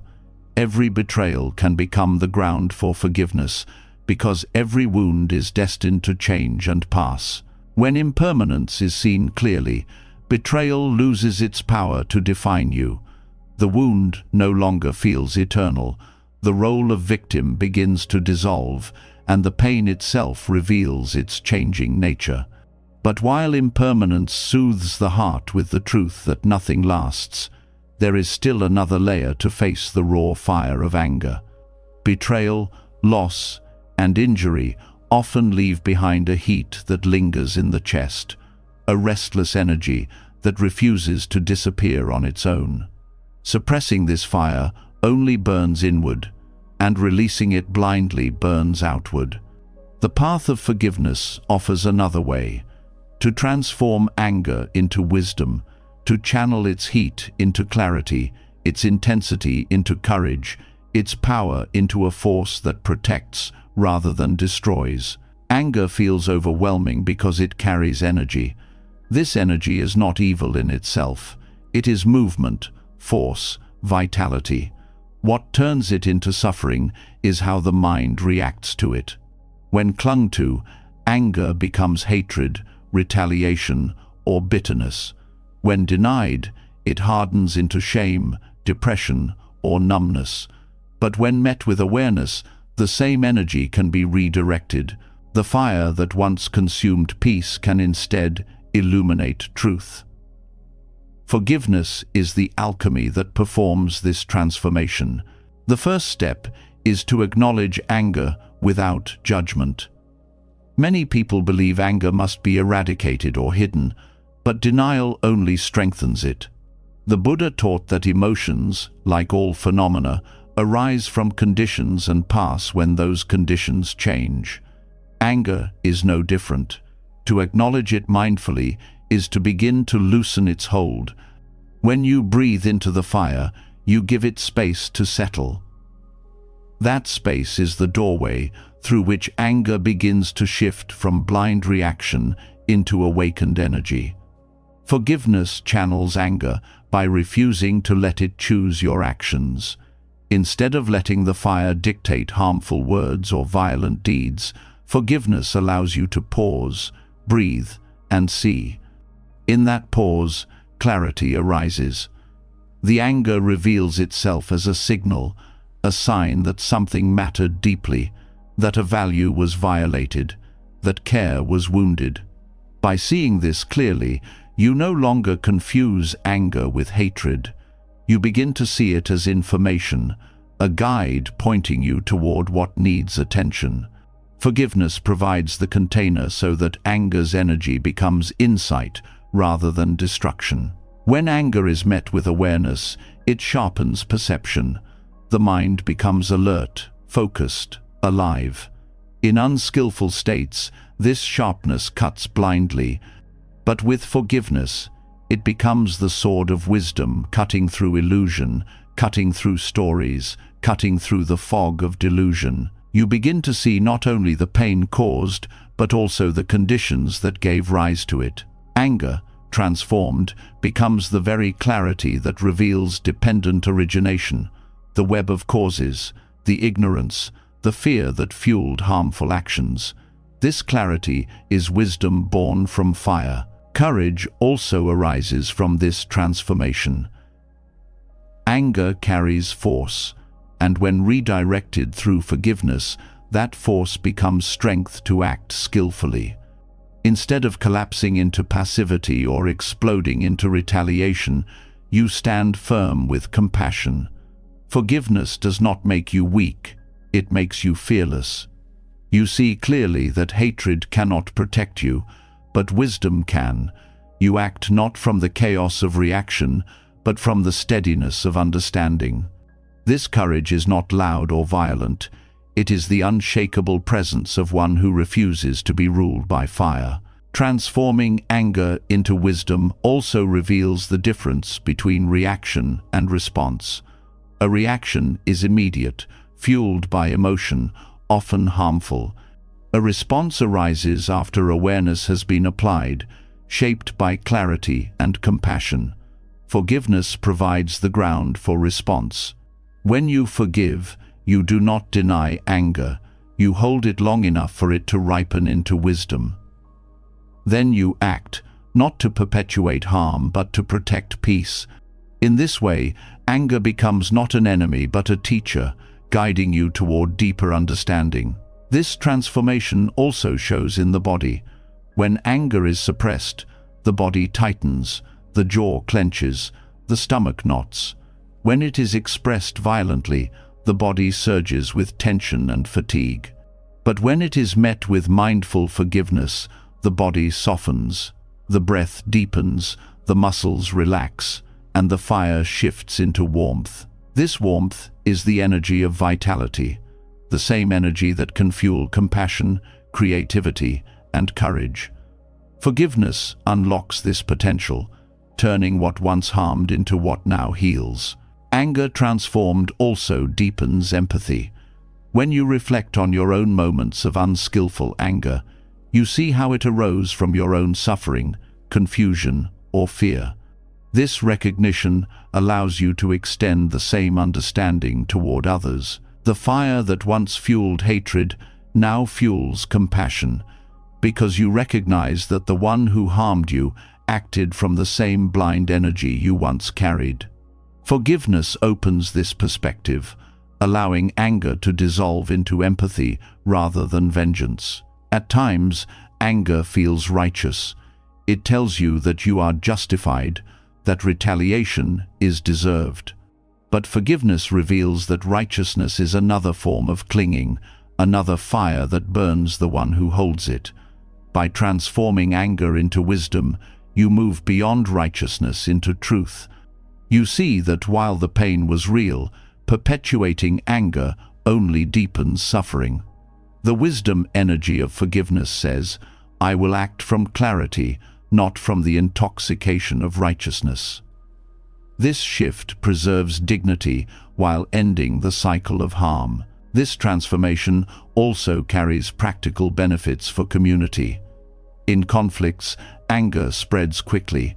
One harsh word breeds another. One act of aggression invites retaliation. But when one person practices forgiveness and transforms their anger, the chain is broken.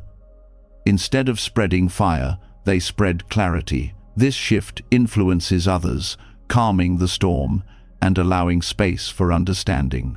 In this way, anger transformed into wisdom not only liberates the individual, but also heals the collective. Meditation can be used to practice this alchemy directly.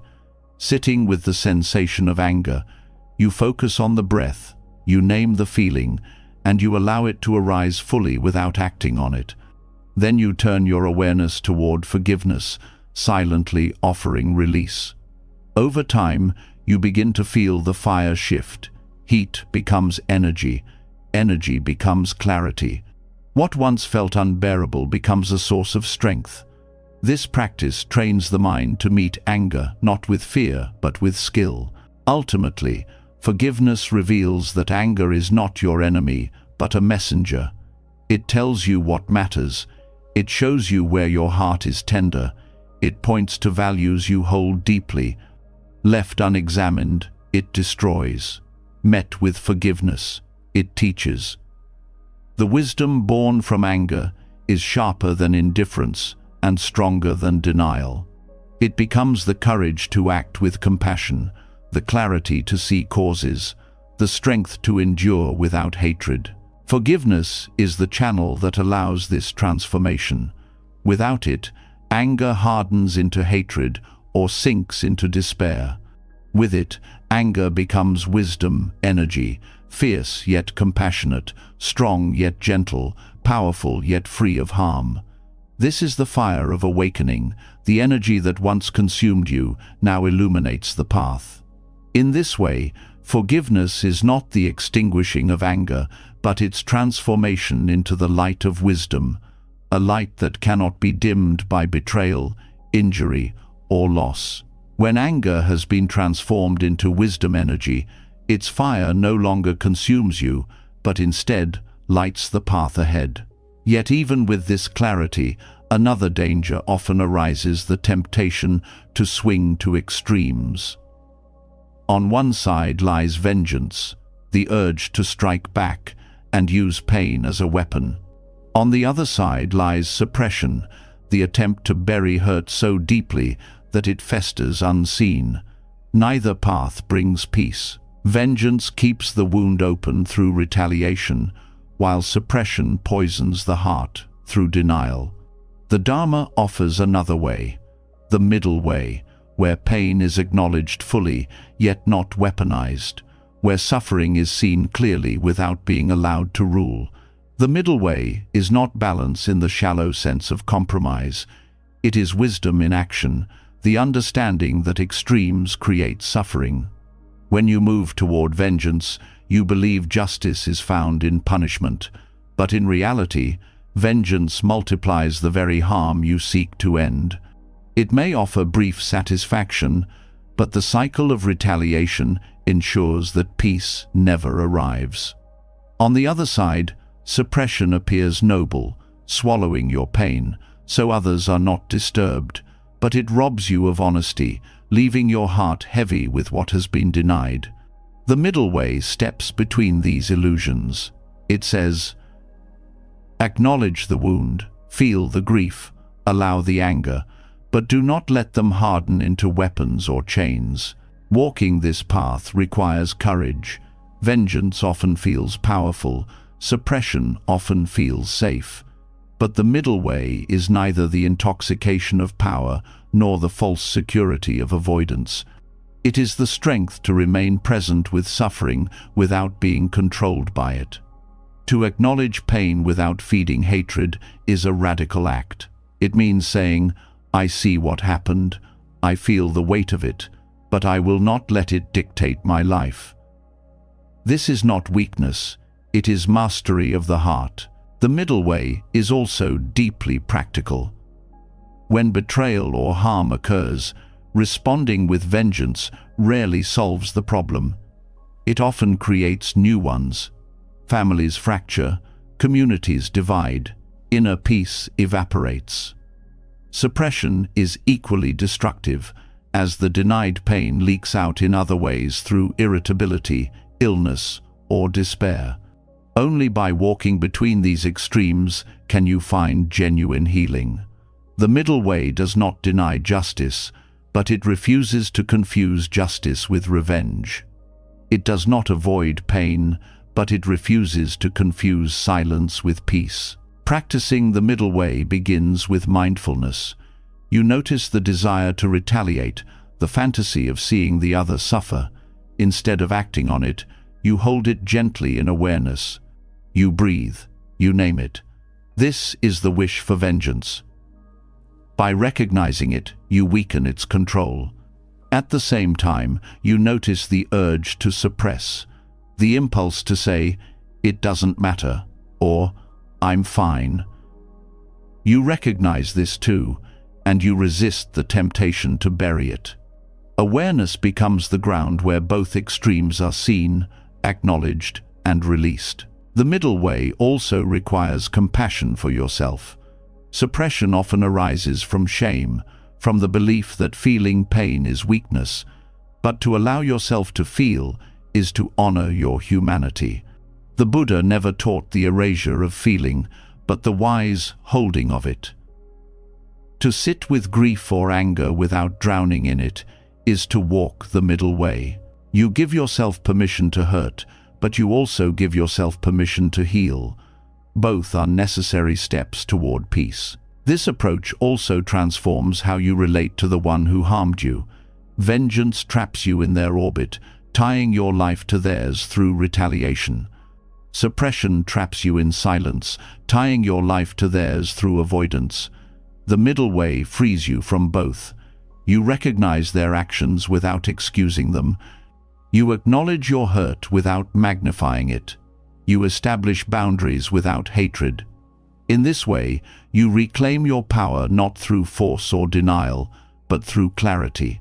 The middle way further teaches that extremes are rooted in craving. Vengeance is craving for control, for repayment. Suppression is craving for avoidance, for escape. Both are forms of clinging. By walking between them, you let go of craving itself. You no longer demand that the past be undone or forgotten. You allow it to be what it was while choosing not to carry its poison forward. This letting go is not passive. It is an active decision to stop feeding the extremes that keep suffering alive. Forgiveness arises naturally on this path. Not forgiveness as forced kindness, but as the natural result of refusing both retaliation and denial. When you do not retaliate, hatred loses its fuel. When you do not suppress, The wound receives air and begins to heal. Forgiveness grows in the open space between. It becomes not a moral duty, but a consequence of walking wisely. The middle way is not easy. It demands vigilance, because the pull of extremes is strong. Anger insists that vengeance is strength. Fear whispers that suppression is safety. But with practice, you learn to rest in the discomfort of the middle. You learn that true strength is restraint, and true safety is honesty. Over time, the heart grows steady, no longer tossed back and forth between fire and ice. It learns to rest in balance, to breathe in peace even when pain lingers. On a deeper level, the middle way reflects the very essence of Buddhist practice. The Buddha discovered liberation not in indulgence or self-denial, but in walking between. The same truth applies here. Freedom from the wounds of betrayal and harm comes not from punishing or burying, but from holding pain with wisdom. The middle way is forgiveness in motion, compassion embodied, peace lived. To walk this path is to say, I will not let pain turn me into a mirror of harm. I will not pretend it never touched me. I will stand in the center, fully present, open-eyed, open-hearted. From here, forgiveness is no longer forced. It arises as the only possible response to a life lived between extremes, a life lived in balance, a life aligned with truth. When the heart learns to walk the middle way, neither striking back in vengeance nor burying pain in silence, a deeper freedom begins to emerge. Yet even with this balance, many still feel a heaviness they cannot explain, as though certain wounds or patterns return again and again, no matter how much work is done in this lifetime. Buddhism speaks to this mystery through its vision of rebirth and karmic continuity. Some resentments are not only from this life, but threads carried across lifetimes, knots of unfinished stories that resurface until they are released.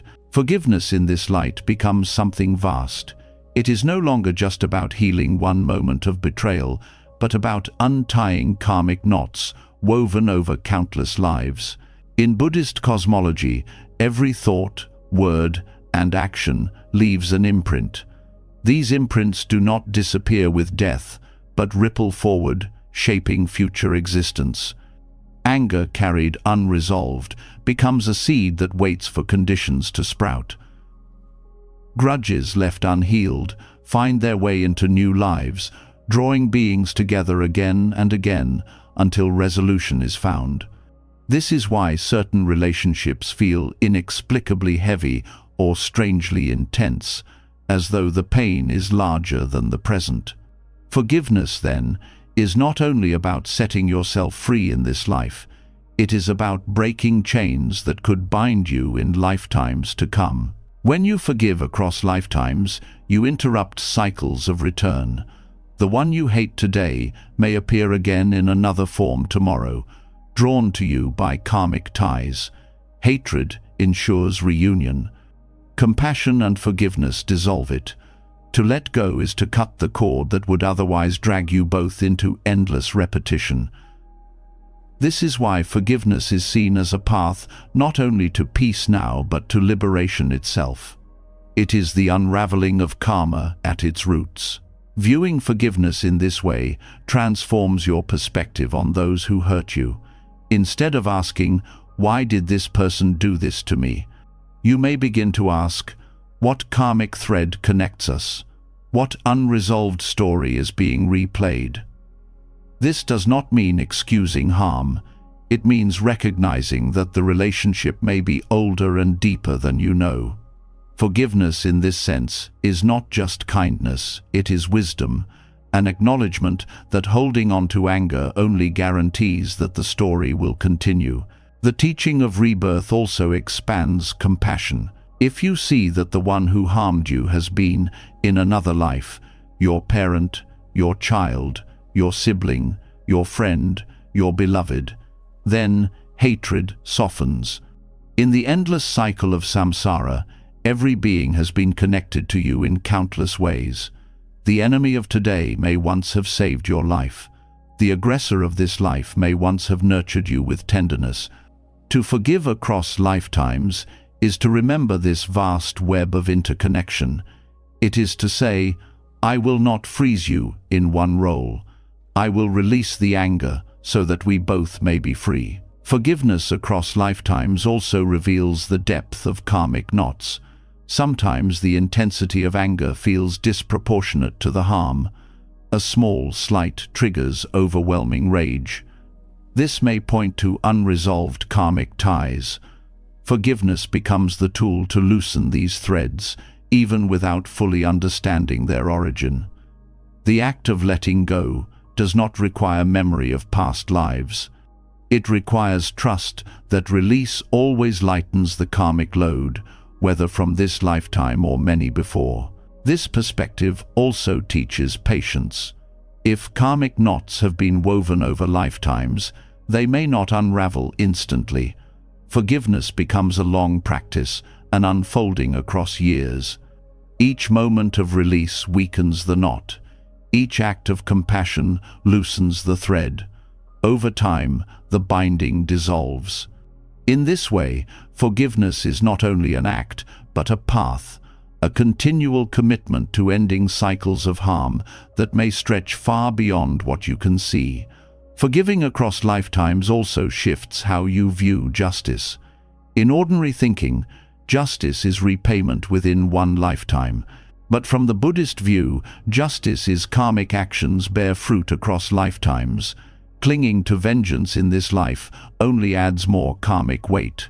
Forgiveness lightens it. True justice is not found in retaliation but in release, because only release ends the cycle of return. This is justice aligned with liberation, not with punishment. In practice, forgiveness across lifetimes can be cultivated through meditation and ritual. One method is to visualize the person who hurt you, acknowledging the pain, and then silently releasing them with compassion. You can extend this visualization beyond the present life, saying inwardly, "Whatever karmic knots bind us, may they be released. May you be free, may I be free."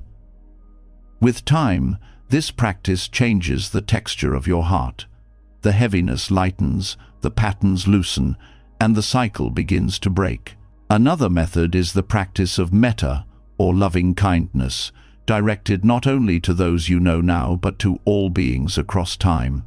When you repeat, "May all beings be free from suffering," you are including not only those alive today, but those connected to you through countless lives. This universal compassion is itself forgiveness, dissolving the boundaries of this lifetime and opening into the vastness of samsara. The cosmology of rebirth also reveals that self-forgiveness is part of this process. The mistakes you cannot let go of may follow you if not released. To forgive yourself is to stop carrying the weight into future lives. It is to say, "I will learn from this and release it now, so that I do not meet it again later." Forgiving yourself is generosity across lifetimes, a gift to your own future existence. Forgiveness across lifetimes also brings humility. You may be the victim in this life, but in another life you may have been the aggressor. The roles shift endlessly in samsara.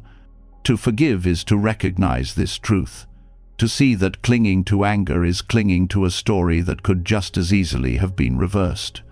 This humility dissolves self-righteousness.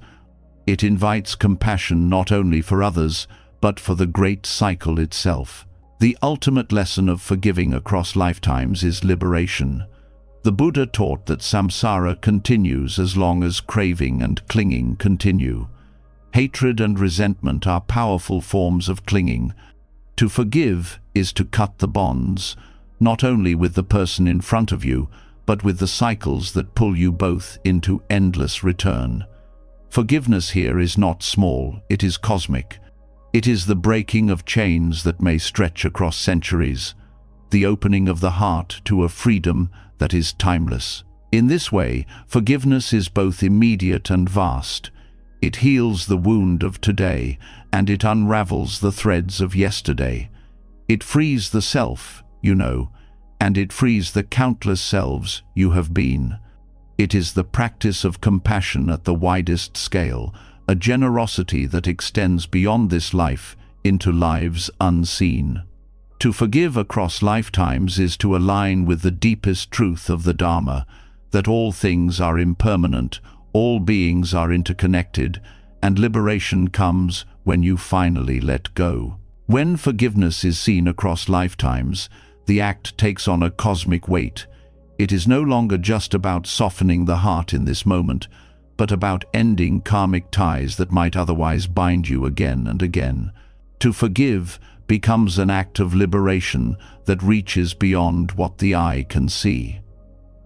But even with this vast perspective, many people hesitate. They fear that forgiving means losing power, that letting go makes them weak, that to release anger is to surrender dignity. This is one of the greatest illusions surrounding forgiveness. The Dharma teaches the opposite. Forgiveness is not weakness at all. It is one of the purest expressions of courage. Courage is not the absence of fear or pain.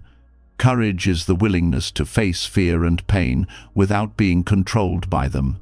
When you forgive, you are not pretending the wound never happened. You are not excusing betrayal or denying injustice.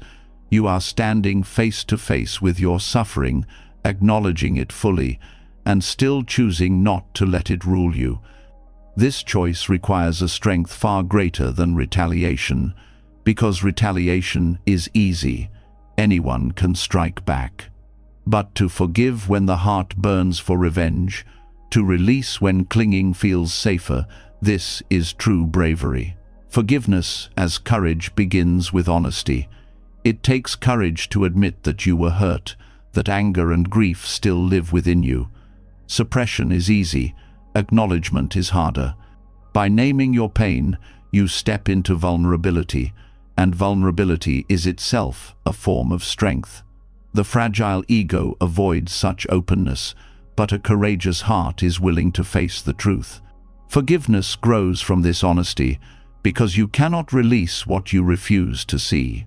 It also takes courage to resist the pull of vengeance.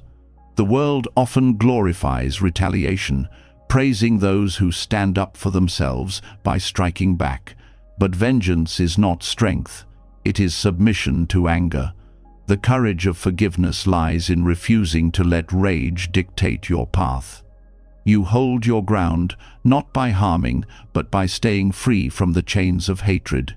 You reclaim control of your own mind, rather than handing it over to your anger or your aggressor. This mastery is inner power, the kind that cannot be shaken by external events. Forgiveness as courage also means facing uncertainty. To forgive is to step into the unknown, because you release the identity of victim and the familiar fuel of anger. Without these, who are you? The mind resists, fearing emptiness. But courage says, I am willing to step into that emptiness, to discover a freedom larger than my fear. Only a brave heart can risk letting go of what feels safe, even when what feels safe is suffering. Courage is also required because forgiveness asks you to go against cultural conditioning. In many societies, forgiveness is seen as weakness, while aggression is seen as strength. To forgive is to swim against this current, to embody a power that is misunderstood by the world. It takes courage to be misjudged, to let others think you are weak, while knowing inside that you are free. This courage is quiet, but it is unshakable. Forgiveness as strength also shows itself in the willingness to carry responsibility. When you forgive, you stop waiting for the other person to repair what was broken. You take responsibility for your own heart, for your own peace. This is not about carrying blame that is not yours. It is about choosing to stop outsourcing your freedom. Courage means saying, my healing is my own, and I will not wait for someone else to give me permission to move on. Forgiveness also requires courage because it is often misunderstood as reconciliation. People may pressure you to reunite with those who harmed you or accuse you of being bitter if you do not. True forgiveness does not always mean reconciliation. It means release. It is courageous to hold this boundary, to forgive in your heart while still protecting yourself from further harm. This balanced, open heart, firm boundary requires clarity and bravery in equal measure. In Buddhism, courage is not loud. It is not the roar of retaliation, but the steady presence of one who cannot be shaken. Forgiveness embodies this courage. When you forgive, you may not shout, but you shine. You become untouchable by hatred, not because you avoided pain, but because you transformed it. The aggressor may have wounded your body or your trust, but forgiveness prevents them from wounding your spirit. That protection is the strongest shield you can carry. Forgiveness as courage is also an act of love, not sentimental love, but fierce love, the love that refuses to perpetuate cycles of harm. It is love that says, "I will not pass this poison to others. I will not let your action define the quality of my heart." This fierce love requires immense bravery because it asks you to put compassion where pain once lived. Only the courageous can love in this way. The courage of forgiveness also reveals itself in patience. Forgiveness does not happen instantly. It unfolds slowly, sometimes painfully, as anger resurfaces and must be released again and again. To stay committed to this process requires endurance. Courage is not about speed, it is about persistence. Each time you return to the practice of letting go, you exercise the courage of patience. Over time, this persistence shapes the heart into a vessel that can hold both suffering and compassion without breaking. On a deeper level, forgiveness as courage means facing impermanence head-on. The ego clings to anger as a way of holding on to what was lost. It says, "If I keep this wound alive, I will never forget." But impermanence teaches that nothing can be held forever. To forgive is to accept this truth, to release your grip on what cannot be kept. This surrender is not weakness. It is courage, the courage to face reality without illusions, to walk into the flow of impermanence with open eyes and open hands. Forgiveness also takes courage because it confronts the illusion of self. To forgive, you must let go of the story of I who was wronged. This story can feel like identity itself, and releasing it feels like losing yourself. But the Dharma shows that this self is already an illusion, a collection of conditions. Forgiveness requires the courage to step beyond this illusion, to live without the armor of victimhood, to embrace a self that is not defined by wounds. This is perhaps the greatest bravery of all. In communities, forgiveness as courage breaks cycles that could last generations. It takes one brave heart to say, "The harm stops here. I will not continue it." This act protects not only yourself, but everyone who would have been touched by your resentment. Courage here is not about personal pride, but about service. It is the courage to free the future from the weight of the past. Ultimately, forgiveness as an act of courage is the embodiment of liberation. It is the moment you refuse to be controlled by what harmed you. It is the strength to stand unshaken in the face of betrayal, to carry love where hatred once lived, to walk forward without chains. It is the quiet but unbreakable power of the heart that chooses freedom over bitterness, clarity over confusion, compassion over vengeance. Forgiveness is not surrender. It is the purest expression of courage, the kind that cannot be taken away, the kind that sets you free. When forgiveness is recognized as an act of courage rather than weakness, the heart begins to stand with quiet strength. It no longer needs to fight, and it no longer needs to hide. But courage alone is not the end of the path. It is also the beginning of a deeper practice. Forgiveness does not always arrive through grand gestures or dramatic decisions. Sometimes it comes in the simplest yet most profound of acts: listening. The act of truly hearing another, without judgment or interruption, has the power to soften hearts more effectively than arguments or demands ever could. Listening, in this way, becomes forgiveness in action. Deep listening requires the same bravery as forgiveness itself, because it asks you to put aside the shield of defensiveness and the sword of accusation. It is far easier to speak than to listen, far easier to defend your own story than to hear the others. Yet, when you choose to listen with openness, you begin to create a space where both suffering and humanity can be acknowledged. This space is where healing begins. To listen non-judgmentally does not mean you agree with everything you hear. It means you set aside the urge to condemn long enough to understand. Anger and resentment harden the heart by repeating a single narrative: I was wronged, they are guilty. But when you listen, you allow new dimensions to be revealed. Perhaps the one who hurt you was themselves in pain. Perhaps they acted out of fear, ignorance, or confusion. Perhaps their story is more complicated than your memory allows. This recognition does not excuse harm, but it humanizes the one who caused it. And in that humanization, forgiveness has room to grow. Listening also transforms the one who listens. When you sit silently, focusing on another's words, your mind becomes less entangled with the endless repetition of your own grievances. You step outside your story for a moment and allow space for theirs. In this shift, resentment loosens its grip. Forgiveness becomes possible not because the wound is erased, but because you stop feeding it with the constant energy of your own voice.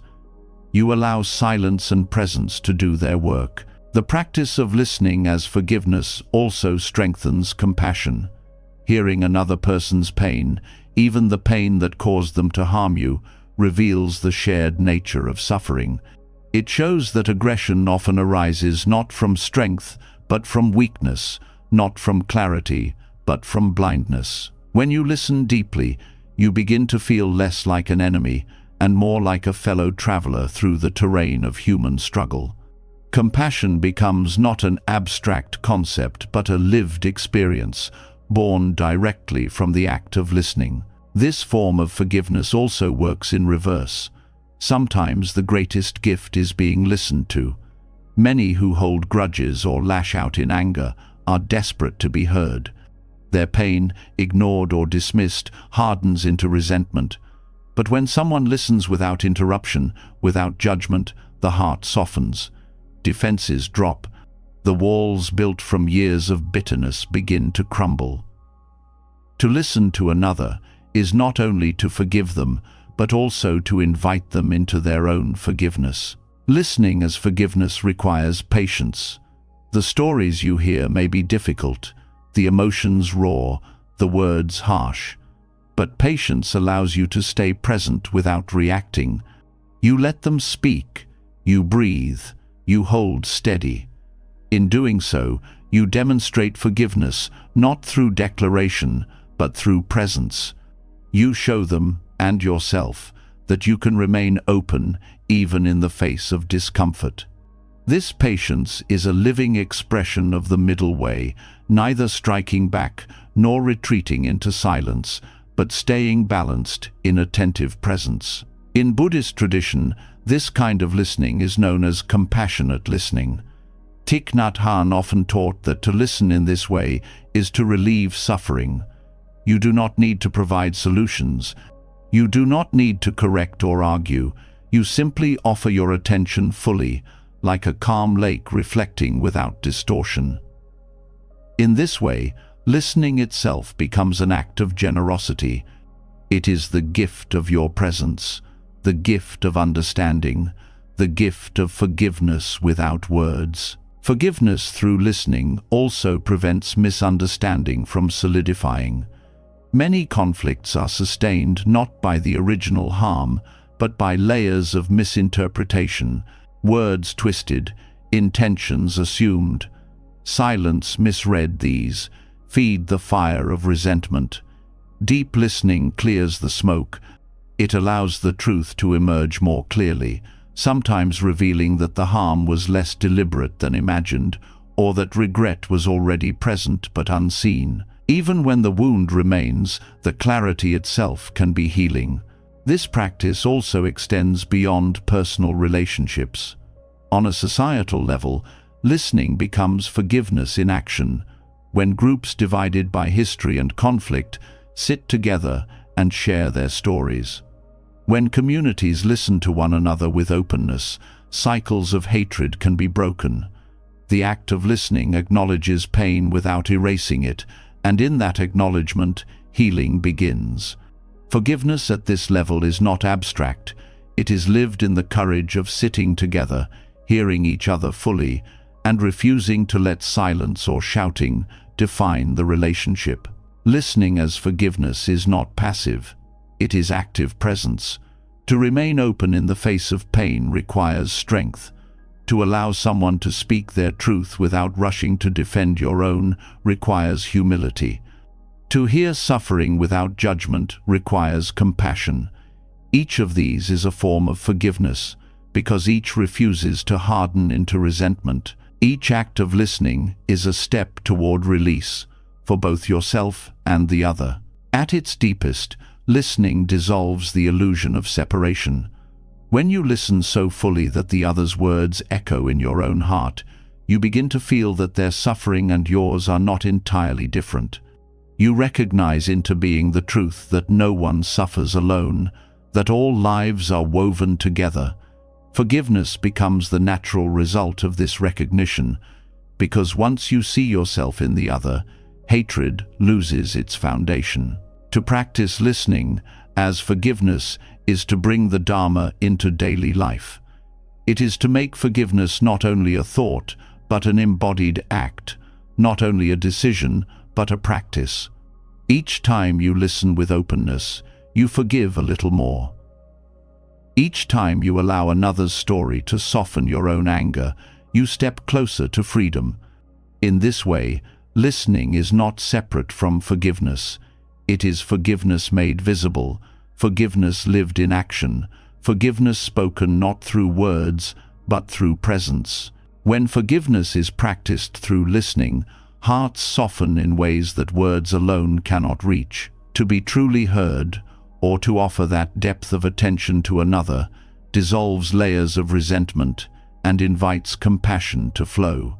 Yet even with the healing power of listening, the human heart sometimes needs something more tangible, a way to embody release physically, to express inward transformation through outward action.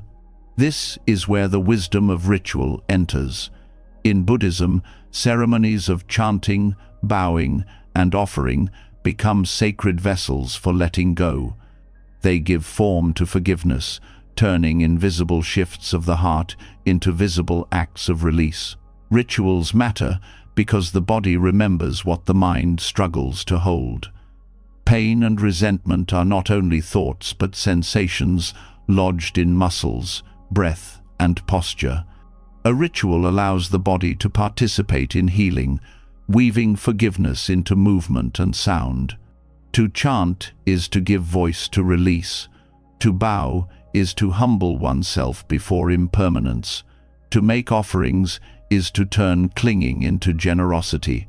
Each action reinforces the intention to let go, grounding forgiveness not only in thought but in lived expression. Chanting carries unique power because it joins breath, voice, and intention. Reciting verses or mantras dedicated to compassion or release calms the mind while vibrating through the body. The repetition reshapes inner patterns, replacing cycles of resentment with rhythms of peace. In many traditions, chanting is also communal. To raise your voice with others in harmony reminds you that you are not alone in your struggle, that release is shared, that forgiveness is sustained by community as much as by individual will. Bowing is equally profound. To lower your body in humility is to soften pride, the very pride that often fuels grudges. Bowing before a Buddha image, a teacher, or even the memory of one who caused harm acknowledges that clinging to superiority or victimhood only deepens suffering. Each bow becomes a physical act of surrender, not surrender to injustice, but surrender to reality, to impermanence, to the truth that everything changes. Through bowing, resentment loses its rigidity. The body teaches the mind to bend, and in bending, it does not break. Offerings represent another dimension of ritual release. To light incense, place flowers, or pour water before an altar is to turn material form into a symbol of letting go. The smoke rising from incense mirrors the release of anger dissolving into space. Flowers remind you that beauty is fleeting, teaching that clinging to the past is futile. Water offerings flow away freely, showing that the heart too can flow rather than cling. Each offering transforms attachment into generosity, echoing the teaching that forgiveness is itself a gift given freely. These rituals also provide structure. In the chaos of pain, the mind seeks order but often finds only confusion. Ceremonies give shape to the formless. They offer steps to follow, gestures to repeat, words to recite. In this structure, the restless heart finds steadiness. Even when the mind resists letting go, the body enacts release through ritual, and over time the mind follows. The practice becomes a bridge between intention and realization. Importantly, rituals of release are not about performance. They are not meant to impress others or prove virtue. Their purpose is inner transformation. A bow is meaningful even when no one sees it. A chant heals even if no one hears it. An offering matters even if no one else understands its symbolism. Forgiveness is a private liberation, and ritual simply gives it form so the body, mind, and spirit can align. Rituals also connect you to lineage. When you chant, bow, or make offerings, you join a stream of practitioners who have done the same for centuries. You stand in continuity with countless others who have used these acts to release anger, grief, and attachment. This connection offers strength, reminding you that forgiveness is not a solitary burden, but a shared human journey. The same chants that soothed ancient monks can soothe you now. The same bows that humbled kings can humble your pride. The same offerings that freed hearts long ago can free yours today. These practices also teach impermanence through experience. The chant rises and fades, the bow lowers and rises, the incense burns to ash, the flowers wilt, the water evaporates, nothing remains. The rituals themselves embody the truth that all things pass. In repeating them, you train the heart to accept this truth, to let go of resentment as naturally as smoke drifts away. The rituals become living lessons in the Dharma. In times of deep pain, when words feel inadequate, rituals provide a language beyond speech. They give the heart a way to express what cannot be spoken. Bowing through tears, chanting through grief, offering through trembling hands, all these allow forgiveness to move from idea into lived experience. The act itself becomes the release. The body teaches the mind, the ritual teaches the heart, and forgiveness takes root. Through chanting, bowing, and offerings, forgiveness becomes embodied, visible, and real. Rituals transform abstract teachings into lived practice, giving form to release and helping the heart loosen its grip. They remind you that forgiveness is not only a thought, but an act, not only an inner decision, but a full expression of body, speech, and mind. In these ceremonies, the act of letting go is sanctified, made sacred, and anchored in the deepest truths of the Dharma. When rituals of release help the body and mind let go, the practice of forgiveness becomes more than personal. It begins to ripple outward. Chanting, bowing, and offerings soften individual hearts, but suffering rarely lives in isolation.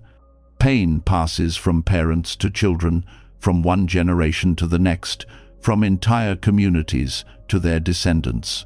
Ancestral wounds linger in bloodlines, in collective memory, in unspoken grief. Forgiveness, then, cannot stop at the individual. To heal fully, it must extend into the collective, into history, into the scars that cultures and families have carried for centuries. This is the work of collective forgiveness, where letting go becomes a shared act of courage, and where forgiveness turns into the medicine for generational trauma. Collective forgiveness is not about denying what happened. Historical oppression, violence, and betrayal leave marks that do not fade easily. Families hold grief from wars, colonization, slavery, and displacement. Communities inherit anger from injustice left unresolved. Silence passed down through generations becomes a weight heavier than any single person can carry. Collective forgiveness is about facing these truths openly, acknowledging the wounds, and choosing not to let them define the future.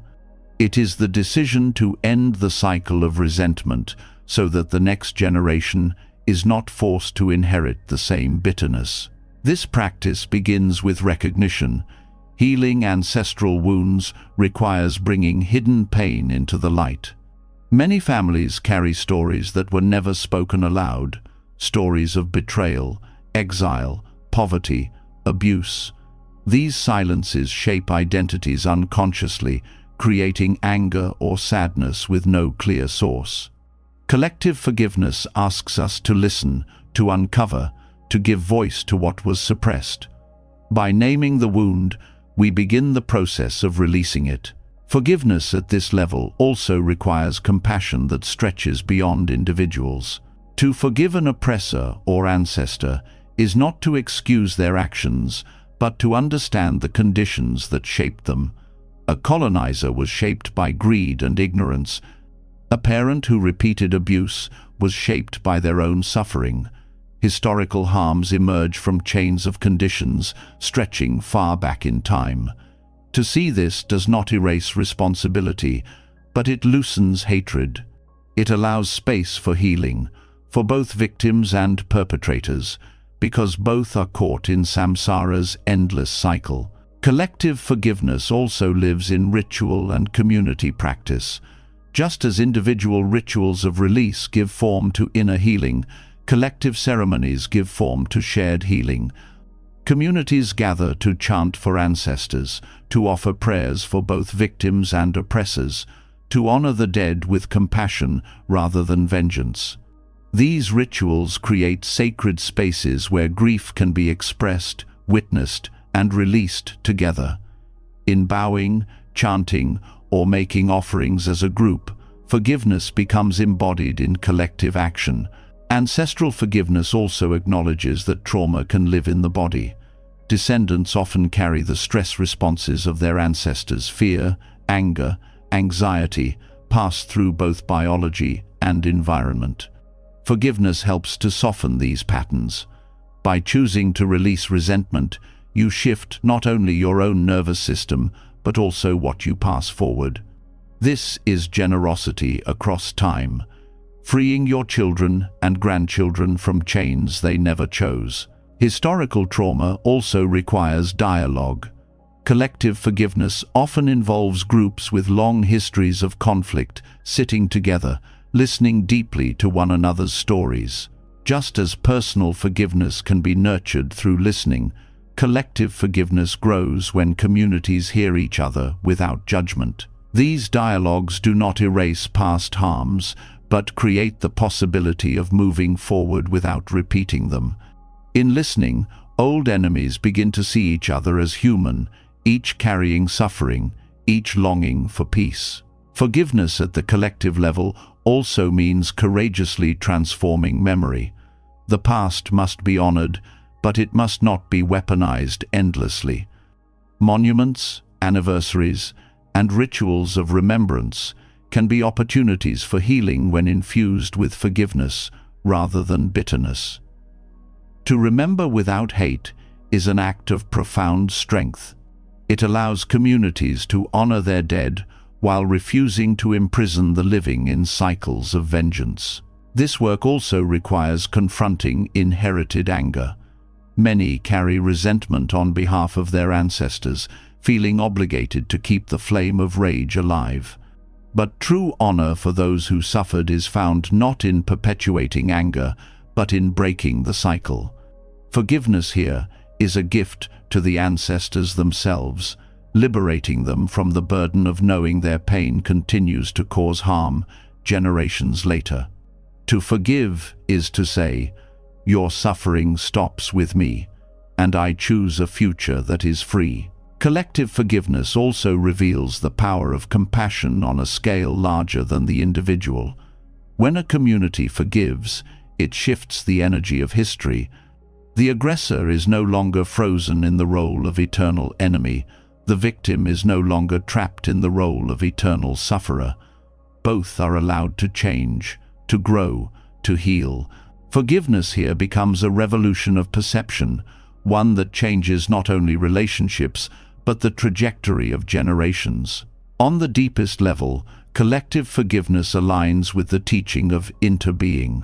No culture, no family, no history exists in isolation. Every injustice is born from countless causes, and every healing ripples outward into countless lives. When one community forgives, the whole world breathes easier. The work of healing ancestral wounds is therefore not only for the descendants of those who suffered, but for all beings. It is the realization that collective peace requires collective forgiveness. To practice forgiveness at this scale is to accept a great responsibility. It means refusing to pass hatred forward, refusing to let bitterness write the next chapter of history. It means facing painful truths with open eyes and open hearts. It means choosing compassion where vengeance seems justified and patience where anger feels easier. This path is not easy, but it is the only path that leads to freedom, both for ourselves and for those yet to come. Collective forgiveness is the widening of individual release into communal healing. It is the transformation of history into wisdom, of ancestral wounds into compassion, of generational pain into liberation. Through acknowledgement, ritual, listening, and compassion, entire cultures can shift. Forgiveness becomes not just a private act, but a force strong enough to heal families, communities, and nations. It is the bridge that carries suffering out of the past and delivers peace into the future. When forgiveness is extended to entire communities and ancestral wounds begin to soften, we start to see that the work of release is not limited to human relationships alone. The deepest truth of interbeing reminds us that we are not separate from the earth that carries us, nor from the rivers, forests, and skies that sustain us. Just as families pass down grief, humanity has passed centuries of harm onto the natural world. Yet even in the face of deforestation, pollution, and exploitation, the earth continues to renew. The soil receives seeds again and again. Rivers carve fresh paths after floods. Forests regrow after fire. Nature shows us what it means to forgive not through words, but through renewal, resilience, and the quiet insistence on life. The forgiveness of nature is not sentimental. It is practical, embodied, and constant. The earth does not withhold sunlight because of human destruction, nor does it stop producing rain in retaliation for pollution. Instead, it continues its cycles, offering nourishment even to those who exploit it. This does not mean nature is untouched by harm. The scars of human activity are evident everywhere, but it means that renewal is built into its very fabric. Forgiveness here is not forgetfulness, but the refusal to let harm define the future. Learning from this, we begin to see that forgiveness is not only about loosening the knots of memory, but about choosing renewal in every moment. Just as trees sprout new leaves after shedding the old, forgiveness is the choice to grow again rather than stay bare. Just as rivers continue to flow even when blocked or polluted, forgiveness is the steady current of life that refuses to stagnate. In nature, every ending becomes a beginning. This lesson applies directly to the human heart. Betrayal and hurt may scar us, but renewal is always possible if we allow the flow of compassion to return. Nature also teaches patience. Forests do not regrow overnight. Rivers take time to cleanse. Soil takes years to restore fertility. Forgiveness, too, is not instant. It is a process of slow renewal, of tending to the ground of the heart until it becomes fertile for compassion again. Just as farmers must nourish depleted soil, we must nourish ourselves with mindfulness, compassion, and patience as we release resentment. Nature shows us that healing is cyclical, not linear. The forgiveness of nature also teaches humility. Human beings often act as though we control the earth, bending it to our will, yet every disaster reminds us of its vastness and power. Despite all we do, the earth continues to sustain us. This is forgiveness expressed as unconditional giving. To breathe air produced by forests we have endangered, to drink water from rivers we have polluted, is to experience forgiveness in every breath. The earth shows us what it means to give without clinging, to offer without keeping score. In Buddhist thought, this generosity mirrors dana, the perfection of giving. The earth's forgiveness is the great model of dana in action. It gives freely, without judgment, without withholding even from those who harm it. This does not mean we should exploit it further. It means we should learn from its example. True forgiveness does not calculate who deserves compassion. It gives because giving itself is freedom. Observing the cycles of nature also reveals the impermanence of harm. Forests destroyed by fire eventually grow green again. Coral reefs damaged by storms regenerate. Grasslands return after drought. In the same way, emotional scars are not permanent. Pain fades, wounds heal, trust can regrow. Forgiveness is the inner version of this renewal, the willingness to believe that life can continue to thrive even after devastation. Nature also teaches balance. Every ecosystem depends on harmony between countless beings, predators, prey, plants, microbes. When one force dominates, the system collapses. Human anger and resentment act like invasive species, overwhelming the delicate balance of the heart. Forgiveness is the act of restoring balance, of allowing compassion and clarity to re-enter the ecosystem of the mind. Just as nature self-corrects when given time, so too does the heart self-correct when forgiveness is practiced. There is also a lesson in silence. The earth does not speak its forgiveness, it embodies it. The sunrise does not announce itself, yet it arrives. The ocean does not declare its cleansing, yet it washes the shore. This is forgiveness without proclamation, similar to the silent forgiveness practiced inwardly. We do not always need to tell someone they are forgiven. We can live the forgiveness by letting go, by continuing with generosity, by refusing to carry hatred into each new day. Nature reminds us that forgiveness is a form of resilience. A tree that bends in the storm survives. The one that refuses to bend snaps. To forgive is to bend, not to break. It is to adapt, to remain rooted, while allowing the winds of impermanence to pass. Resentment is rigidity. Forgiveness is flexibility. The earth embodies this truth endlessly, and in its resilience, it shows us the path to inner freedom. In this way, the forgiveness of nature is a mirror for our own lives. It shows us that wounds do not define the future, that healing is always possible, that generosity frees both giver and receiver, and that resilience is stronger than vengeance. To walk in alignment with nature is to live forgiveness as a daily practice, not just toward people, but toward life itself.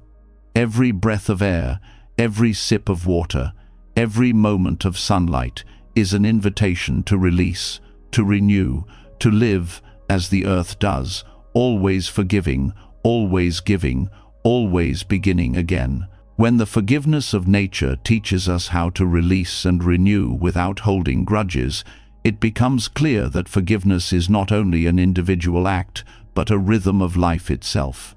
Yet, the human heart sometimes struggles to embody this flow directly. We may understand renewal intellectually, but when pain feels personal, we resist. Here, the Dharma offers a profound practice that brings forgiveness into the breath itself, Tonglen. This meditation, rooted in Tibetan Buddhism, turns the very act of breathing into transformation.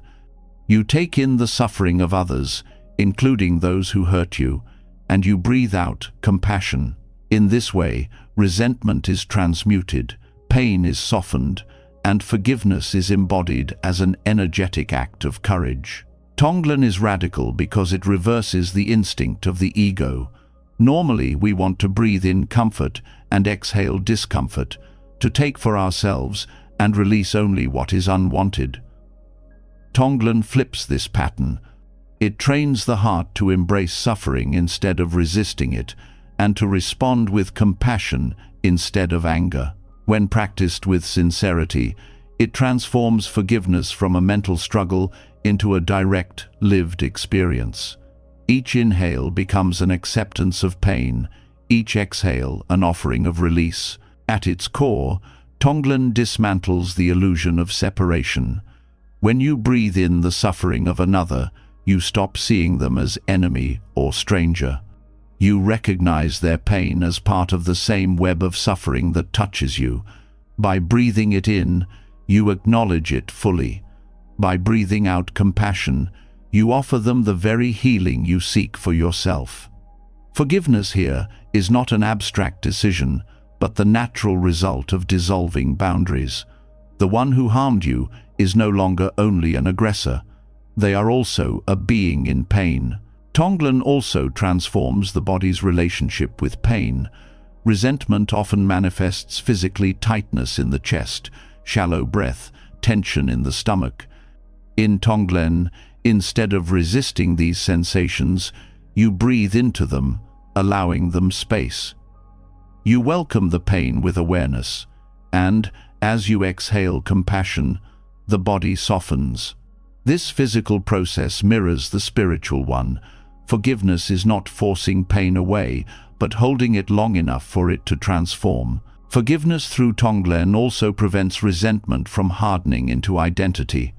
When someone hurts you, the ego clings to the story of being wronged. This story repeats endlessly, feeding anger. But in Tonglen, you take the very energy of that story and transform it. You breathe in the bitterness, acknowledge its weight, and then consciously release compassion. Each cycle weakens the hold of the story until it no longer defines you. Forgiveness arises not by erasing the story, but by transmuting its energy. Practicing Tonglen also cultivates boundless compassion. You may begin by breathing in the pain of someone who hurt you, but soon you extend the practice to others, friends, strangers, even enemies. The more you practice, the more you see suffering as universal. Forgiveness grows naturally in this context, because you recognize that everyone is caught in cycles of ignorance and pain. By breathing it in and sending out compassion, you contribute to breaking those cycles. This practice also reshapes fear. Often we resist forgiveness because we fear that letting go will make us vulnerable. Tonglen teaches that vulnerability is strength. By willingly taking in suffering, you expand your heart beyond fear. The pain that once seemed unbearable becomes fuel for compassion. This courage is not aggressive, but expansive, rooted in the confidence that compassion is stronger than resentment. Forgiveness becomes not a risk, but a victory of the spirit. Tonglen also addresses collective suffering. When you breathe in, you are not limited to personal wounds. You can breathe in the pain of entire communities, victims of war, injustice, or oppression, and breathe out peace, healing, and compassion. This scale of forgiveness goes beyond the personal and touches the ancestral and cultural. It becomes a practice of healing for humanity itself, dissolving generational wounds through the rhythm of breath. The practice also dismantles the illusion of permanence. Every breath reminds you that suffering is transient. Inhale, it comes. Exhale, it goes. Pain is not fixed. By practicing Tonglen, you embody impermanence with every cycle. The suffering you breathe in does not stay, it transforms. Forgiveness emerges from this truth, because you realize even the deepest wounds can shift. Even the hardest resentment can be softened. Tonglen can also be practiced silently in daily life. In moments of conflict, you can pause, breathe in the other's anger, and exhale calm. In moments of grief, you can breathe in your pain and exhale compassion for yourself. Forgiveness in this form does not wait for meditation, cushions, or rituals. It becomes part of every breath. Each interaction becomes a chance to practice release. On the deepest level, Tonglen reveals the emptiness of self and other. The boundary between who suffers and who forgives dissolves.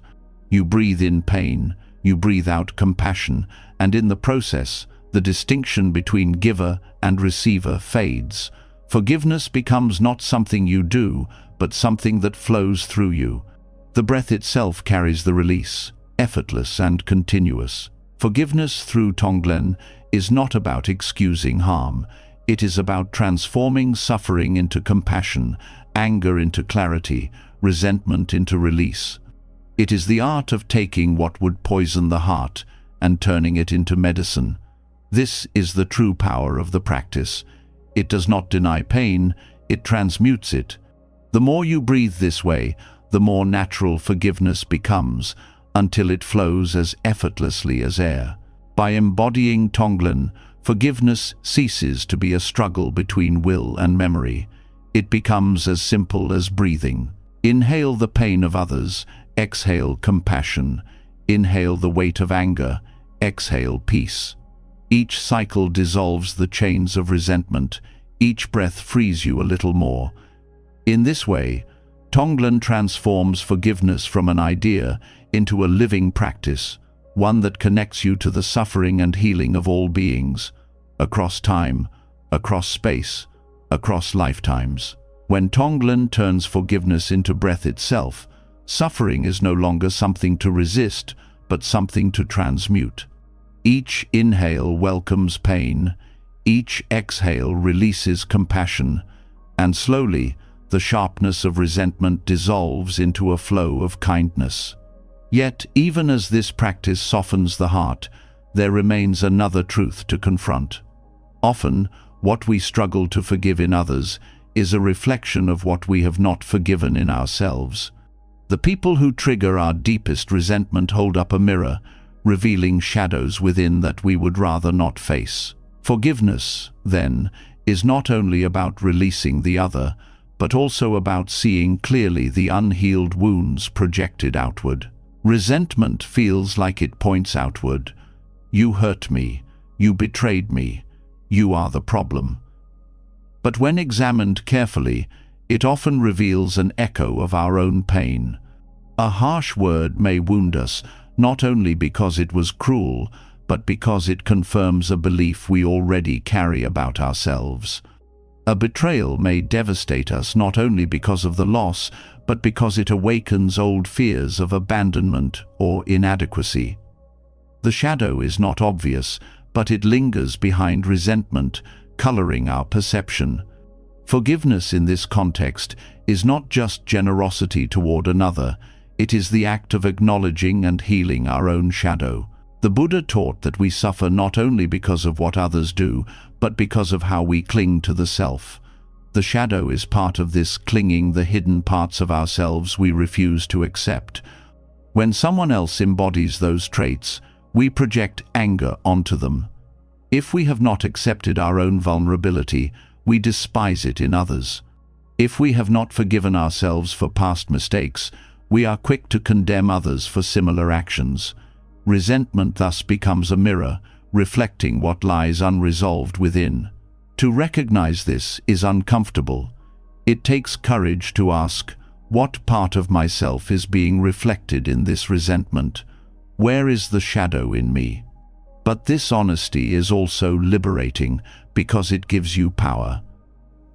Instead of waiting endlessly for another to change, you turn inward and heal what is within your control. The forgiveness you extend outward becomes inseparable from the forgiveness you give yourself. Forgiveness as self-reflection also explains why some wounds linger more than others. A small slight may be shrugged off if it touches no inner wound, but the same slight from another person may pierce deeply if it resonates with your shadow. This shows that resentment is not proportional to harm, it is proportional to the depth of your unhealed pain. Recognizing this is not self-blame, it is self-awareness. It shifts the question from, "Why did they do this?" to, "What is this showing me about myself?" In this way, resentment becomes a teacher. Each painful interaction becomes a chance to discover what is hidden. The one who angers you reveals where compassion has not yet reached. The one who betrays you reveals where trust in yourself is fragile. The one who criticizes you reveals where you cling to insecurity. These mirrors may be harsh, but they are also invaluable. Without them, shadows remain buried, controlling you unconsciously. With them, you have the chance to bring those shadows into light. Forgiveness here becomes an act of integration. Instead of dividing yourself into acceptable and unacceptable parts, you embrace the whole. You acknowledge mistakes without shame, vulnerability without judgment, pain without denial. As you integrate these shadows, the resentment toward others softens because you no longer need them to carry what you refuse to face. Forgiveness flows naturally when projection ends. This approach also deepens compassion. Once you see that your resentment often reflects your own unhealed wounds, you realize the same is true for others. When someone lashes out, it is often their own shadow speaking. Their anger is a projection of their pain, their cruelty a mirror of their own wounds. Recognizing this, you stop taking every harm as personal. You see the cycle of projection, and you respond not with vengeance, but with understanding. Forgiveness here is not condoning, it is clarity. Meditation can help reveal these shadows. Sitting quietly, you bring to mind someone you resent. Instead of focusing on their actions, you ask, "What does this awaken in me? Where does this pain live in my body? What belief about myself does it echo?" In this inquiry, shadows surface old memories, hidden insecurities, unresolved guilt. Rather than resisting them, you breathe into them, as in Tonglen, and you release compassion. Forgiveness becomes both inward and outward at once. This practice also prevents resentment from hardening into identity. If you cling to the belief that you are always the victim, you freeze yourself in that role. But when you see resentment as a mirror, you reclaim agency. You realize that healing does not depend only on others, it depends on facing your own shadows. This is not to say you are responsible for harm inflicted on you, but it is to say you are responsible for how long you carry it. Forgiveness gives you the power to put down the mirror and walk forward free. On a collective level, this truth also applies. Groups often project their unhealed shadows onto others, blaming outsiders for internal pain. Prejudice, hatred, and violence often arise from this projection. Collective forgiveness, then, requires collective self-reflection, seeing how resentment toward others reflects fears and wounds within the group itself. By acknowledging this, societies can begin to heal not only relationships, but the shadows that fuel division. Ultimately, the mirror of forgiveness shows that anger is rarely only about the other. It is about what lives in us, waiting to be seen, waiting to be healed.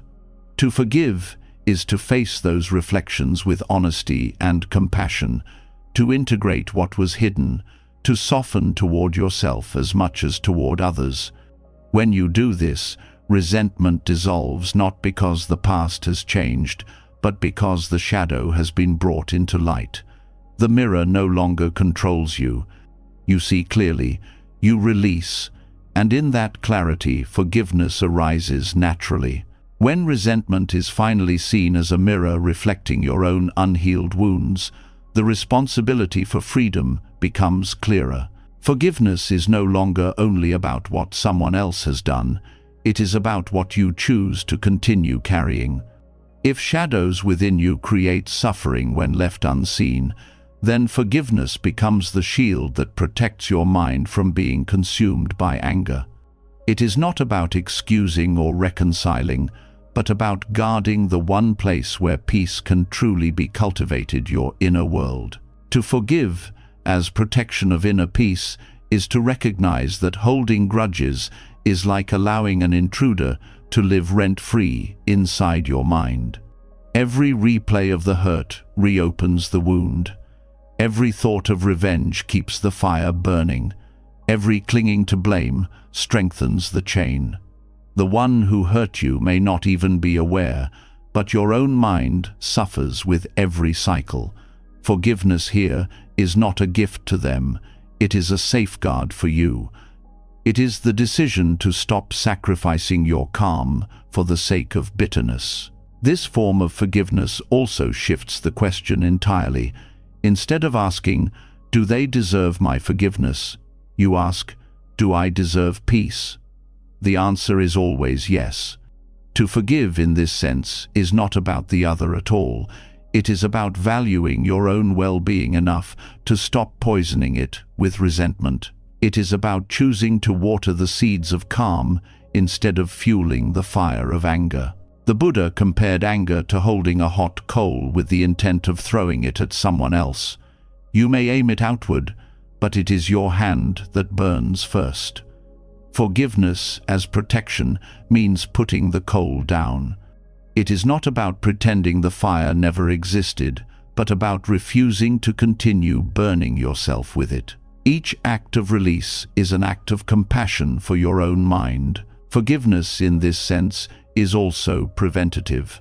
When anger festers, it clouds judgment, distorts perception, and leads to unskillful action. A harsh word, a reckless choice, a broken relationship, all can arise from unresolved resentment. By forgiving, you protect your clarity.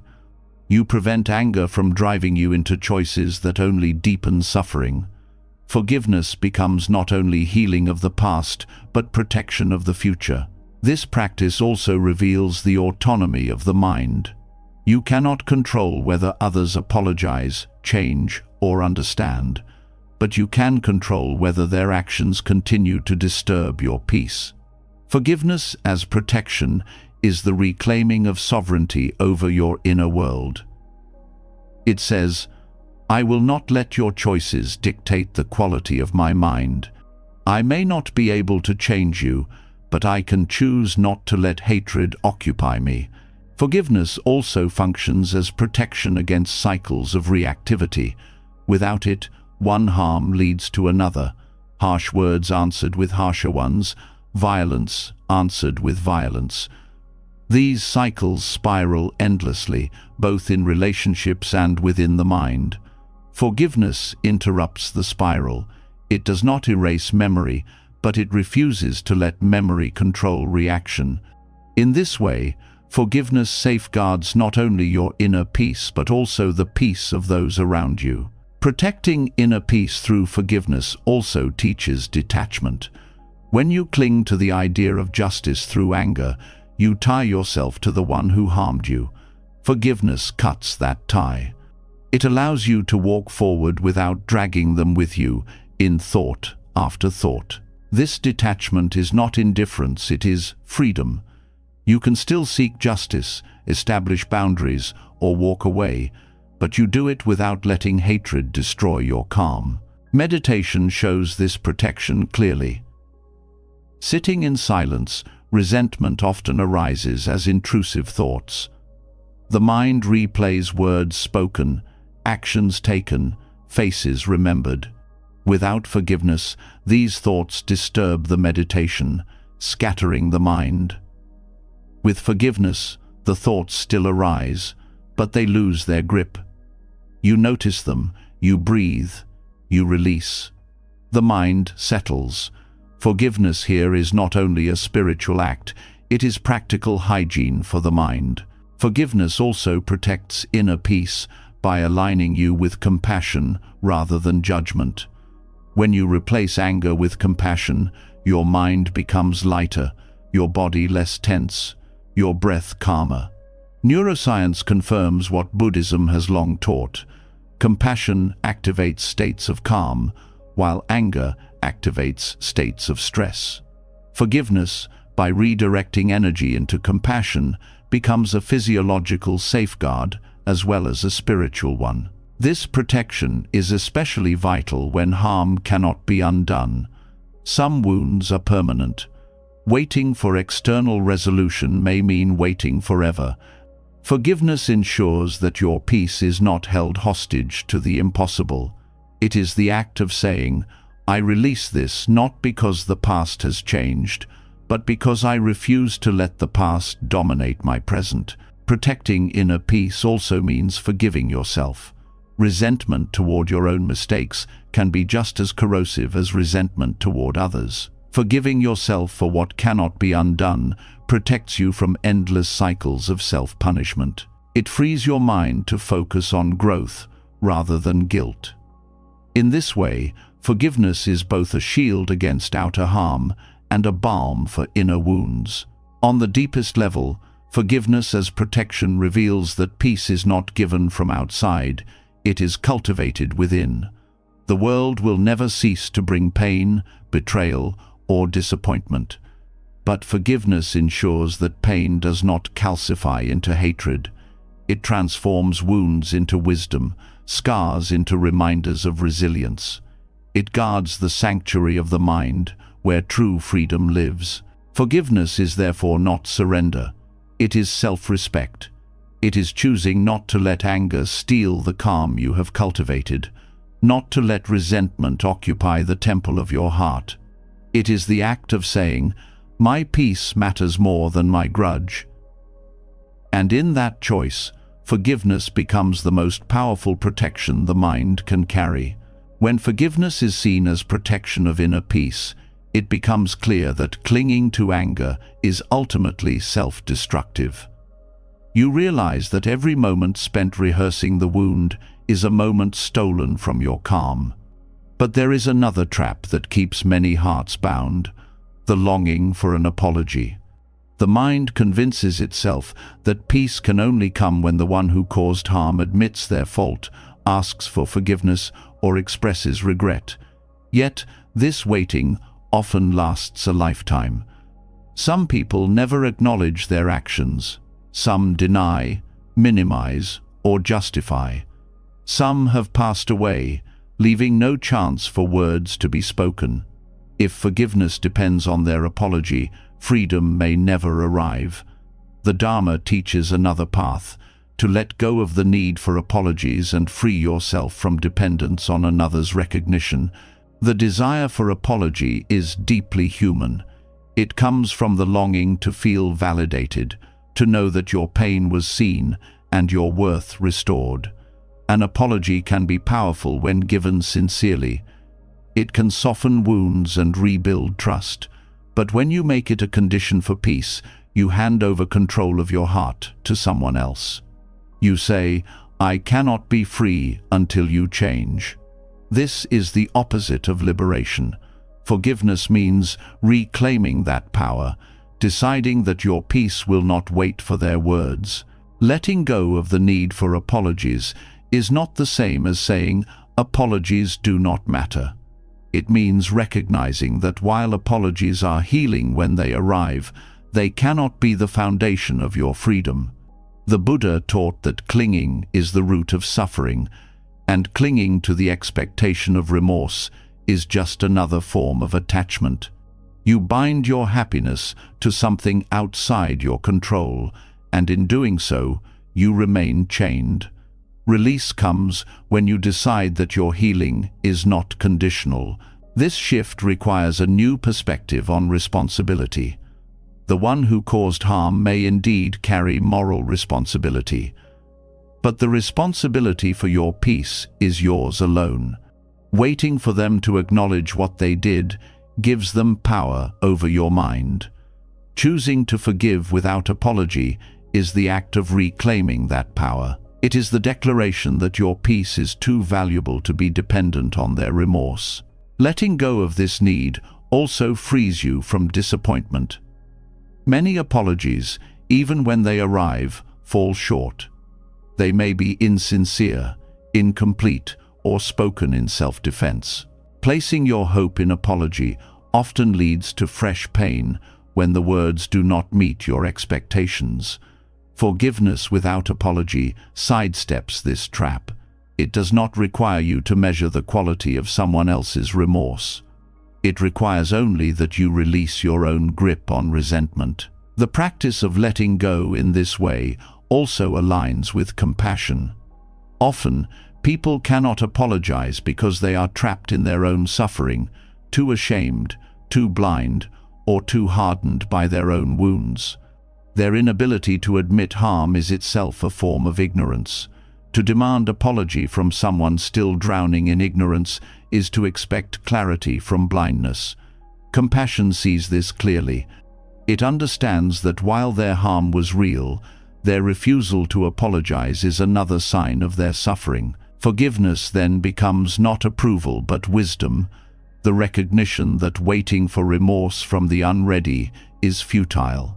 This does not mean you ignore accountability. Forgiving without apology does not erase the harm or deny justice.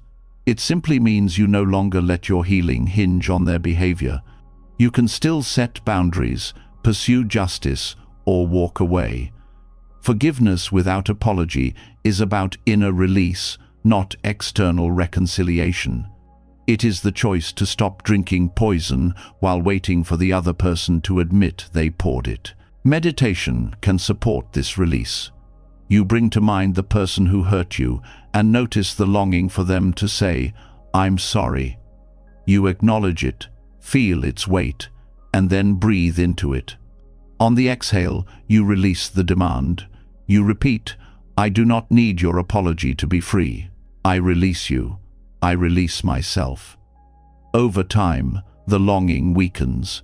Forgiveness begins to arise not from their action, but from your own strength. The letting go of apologies also brings dignity. It says, "My worth is not dependent on your recognition. The pain you caused was real, but my healing is not in your hands." This dignity is the core of self-respect. Forgiveness here is not surrender. It is sovereignty. It is the refusal to let another's blindness dictate the quality of your life. This practice also prevents cycles of bitterness across generations. When families pass down stories of harm, they often pass down the waiting for recognition, waiting for justice, waiting for apology. By releasing this need, you cut the chain. You show the next generation that freedom is possible even without external validation. Forgiveness becomes a legacy of strength, not resentment. On a deeper level, letting go of the need for apologies reveals the emptiness of expectation itself. An apology is only words, dependent on countless conditions: upbringing, awareness, courage, timing. To demand it is to cling to something impermanent and unstable. Forgiveness does not cling, it flows. It acknowledges the wound and then allows it to pass, regardless of whether words are ever spoken. This is freedom rooted in wisdom, not in conditions. Ultimately, forgiveness without apology is the highest form of release. It is the moment you stop waiting, stop bargaining, stop handing your peace to someone else. It is the act of saying, "I choose freedom now. Whether you ever recognize what you did or not, I will not let your silence imprison me. My peace is mine to claim, and I claim it today." This is the heart of liberation release that depends on nothing but your own willingness to let go. When the need for apologies is released, forgiveness becomes an act of inner freedom rather than something tied to another's behavior. Yet, even with this understanding, many still struggle. The heart may know that holding on creates suffering, but the wound feels too raw to let go. The mind may long for peace, but anger lingers, grief resurfaces, resentment persists. In these moments, a new layer of the path reveals itself, forgiving yourself for not being able to forgive right away. This, too, is part of the practice. To walk the journey of release with compassion toward yourself is as essential as showing compassion toward others. The belief that forgiveness must be immediate is itself a form of pressure. It suggests that if you cannot let go quickly, you are failing, that your inability is weakness. But forgiveness is not a switch to be flipped. It is a process that unfolds over time. Just as wounds of the body require care and patience, wounds of the heart need gentleness and space. Forgiving yourself for the time it takes honors the reality of your own humanity. Resentment is not easily dissolved because it often carries layers of pain, anger, sadness, betrayal, loss. Each must be met, understood, and softened. Expecting instant forgiveness ignores this complexity.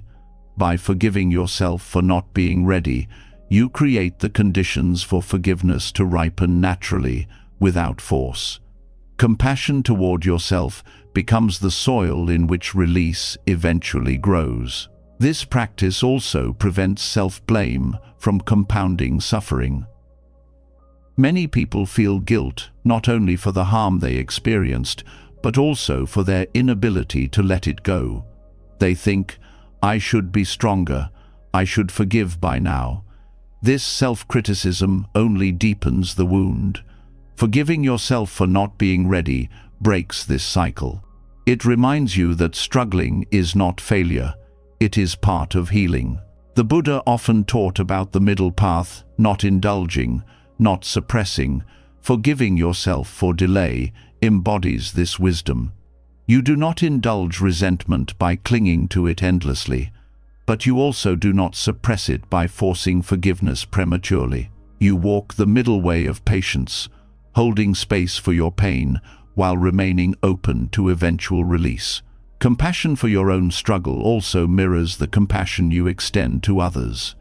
If you can see another's harmful actions as arising from ignorance or suffering, you can apply the same view inward. Your inability to forgive immediately arises from your own wounds, fears, and conditions. These, too, deserve understanding. You do not criticize a child for needing time to learn, you encourage them gently. In the same way, you can encourage yourself without judgment. Forgiving yourself also builds resilience. By accepting that forgiveness takes time, you remove the burden of deadlines and expectations. This frees energy that can instead be used for healing practices, meditation, reflection, therapy, community support. Each of these becomes easier when you are not weighed down by the belief that you should already be finished. Self-forgiveness allows you to keep walking steadily, even slowly, without despair. This form of forgiveness also deepens authenticity.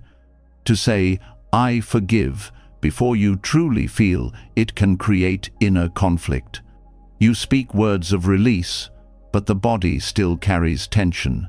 The mind still replays the wound. This false forgiveness may satisfy social pressure, but leaves you unsettled.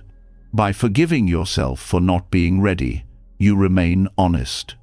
Authentic forgiveness then arises in its own time, when both mind and body align. Self-forgiveness for delay also opens a deeper layer of humility. It reminds you that healing is not linear and that you are not above struggle.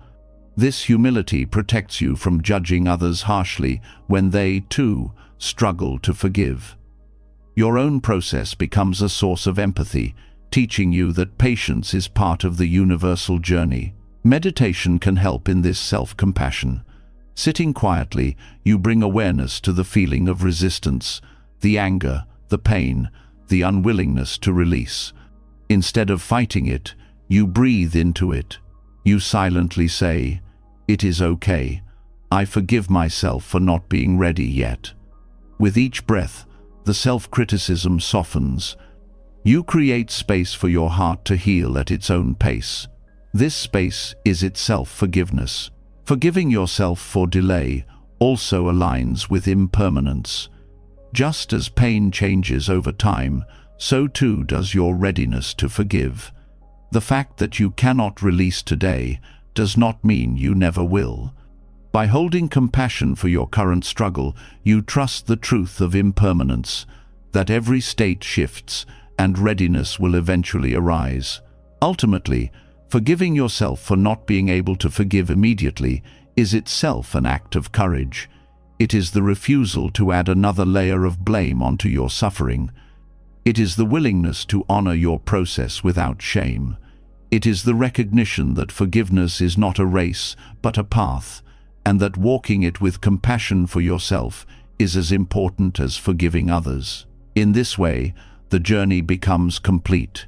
You forgive others, not to free them, but to free yourself. You release the need for apologies, so your peace is not dependent. And you forgive yourself for the time it takes, so you do not turn the path into another burden. This self-compassion ensures that forgiveness remains what it truly is: liberation, born not of pressure, but of love. You have walked through a journey that began with the weight of resentment and ended with the lightness of release. We explored how forgiveness is not weakness but courage, not surrender but freedom. You saw how grudges weave karmic knots, how compassion transforms even the harshest aggressor, how silence, ritual, generosity, and breath turn letting go into daily practice. We reflected on impermanence, on the wisdom hidden inside anger, on the middle way between vengeance and suppression. We expanded forgiveness across lifetimes, into our ancestors, into nature itself, and discovered that peace is always closest when we protect our own mind. And through it all, you learned that forgiveness begins not with others, but with yourself, gently, patiently, without conditions. If these lessons touched you, I want to hear your voice.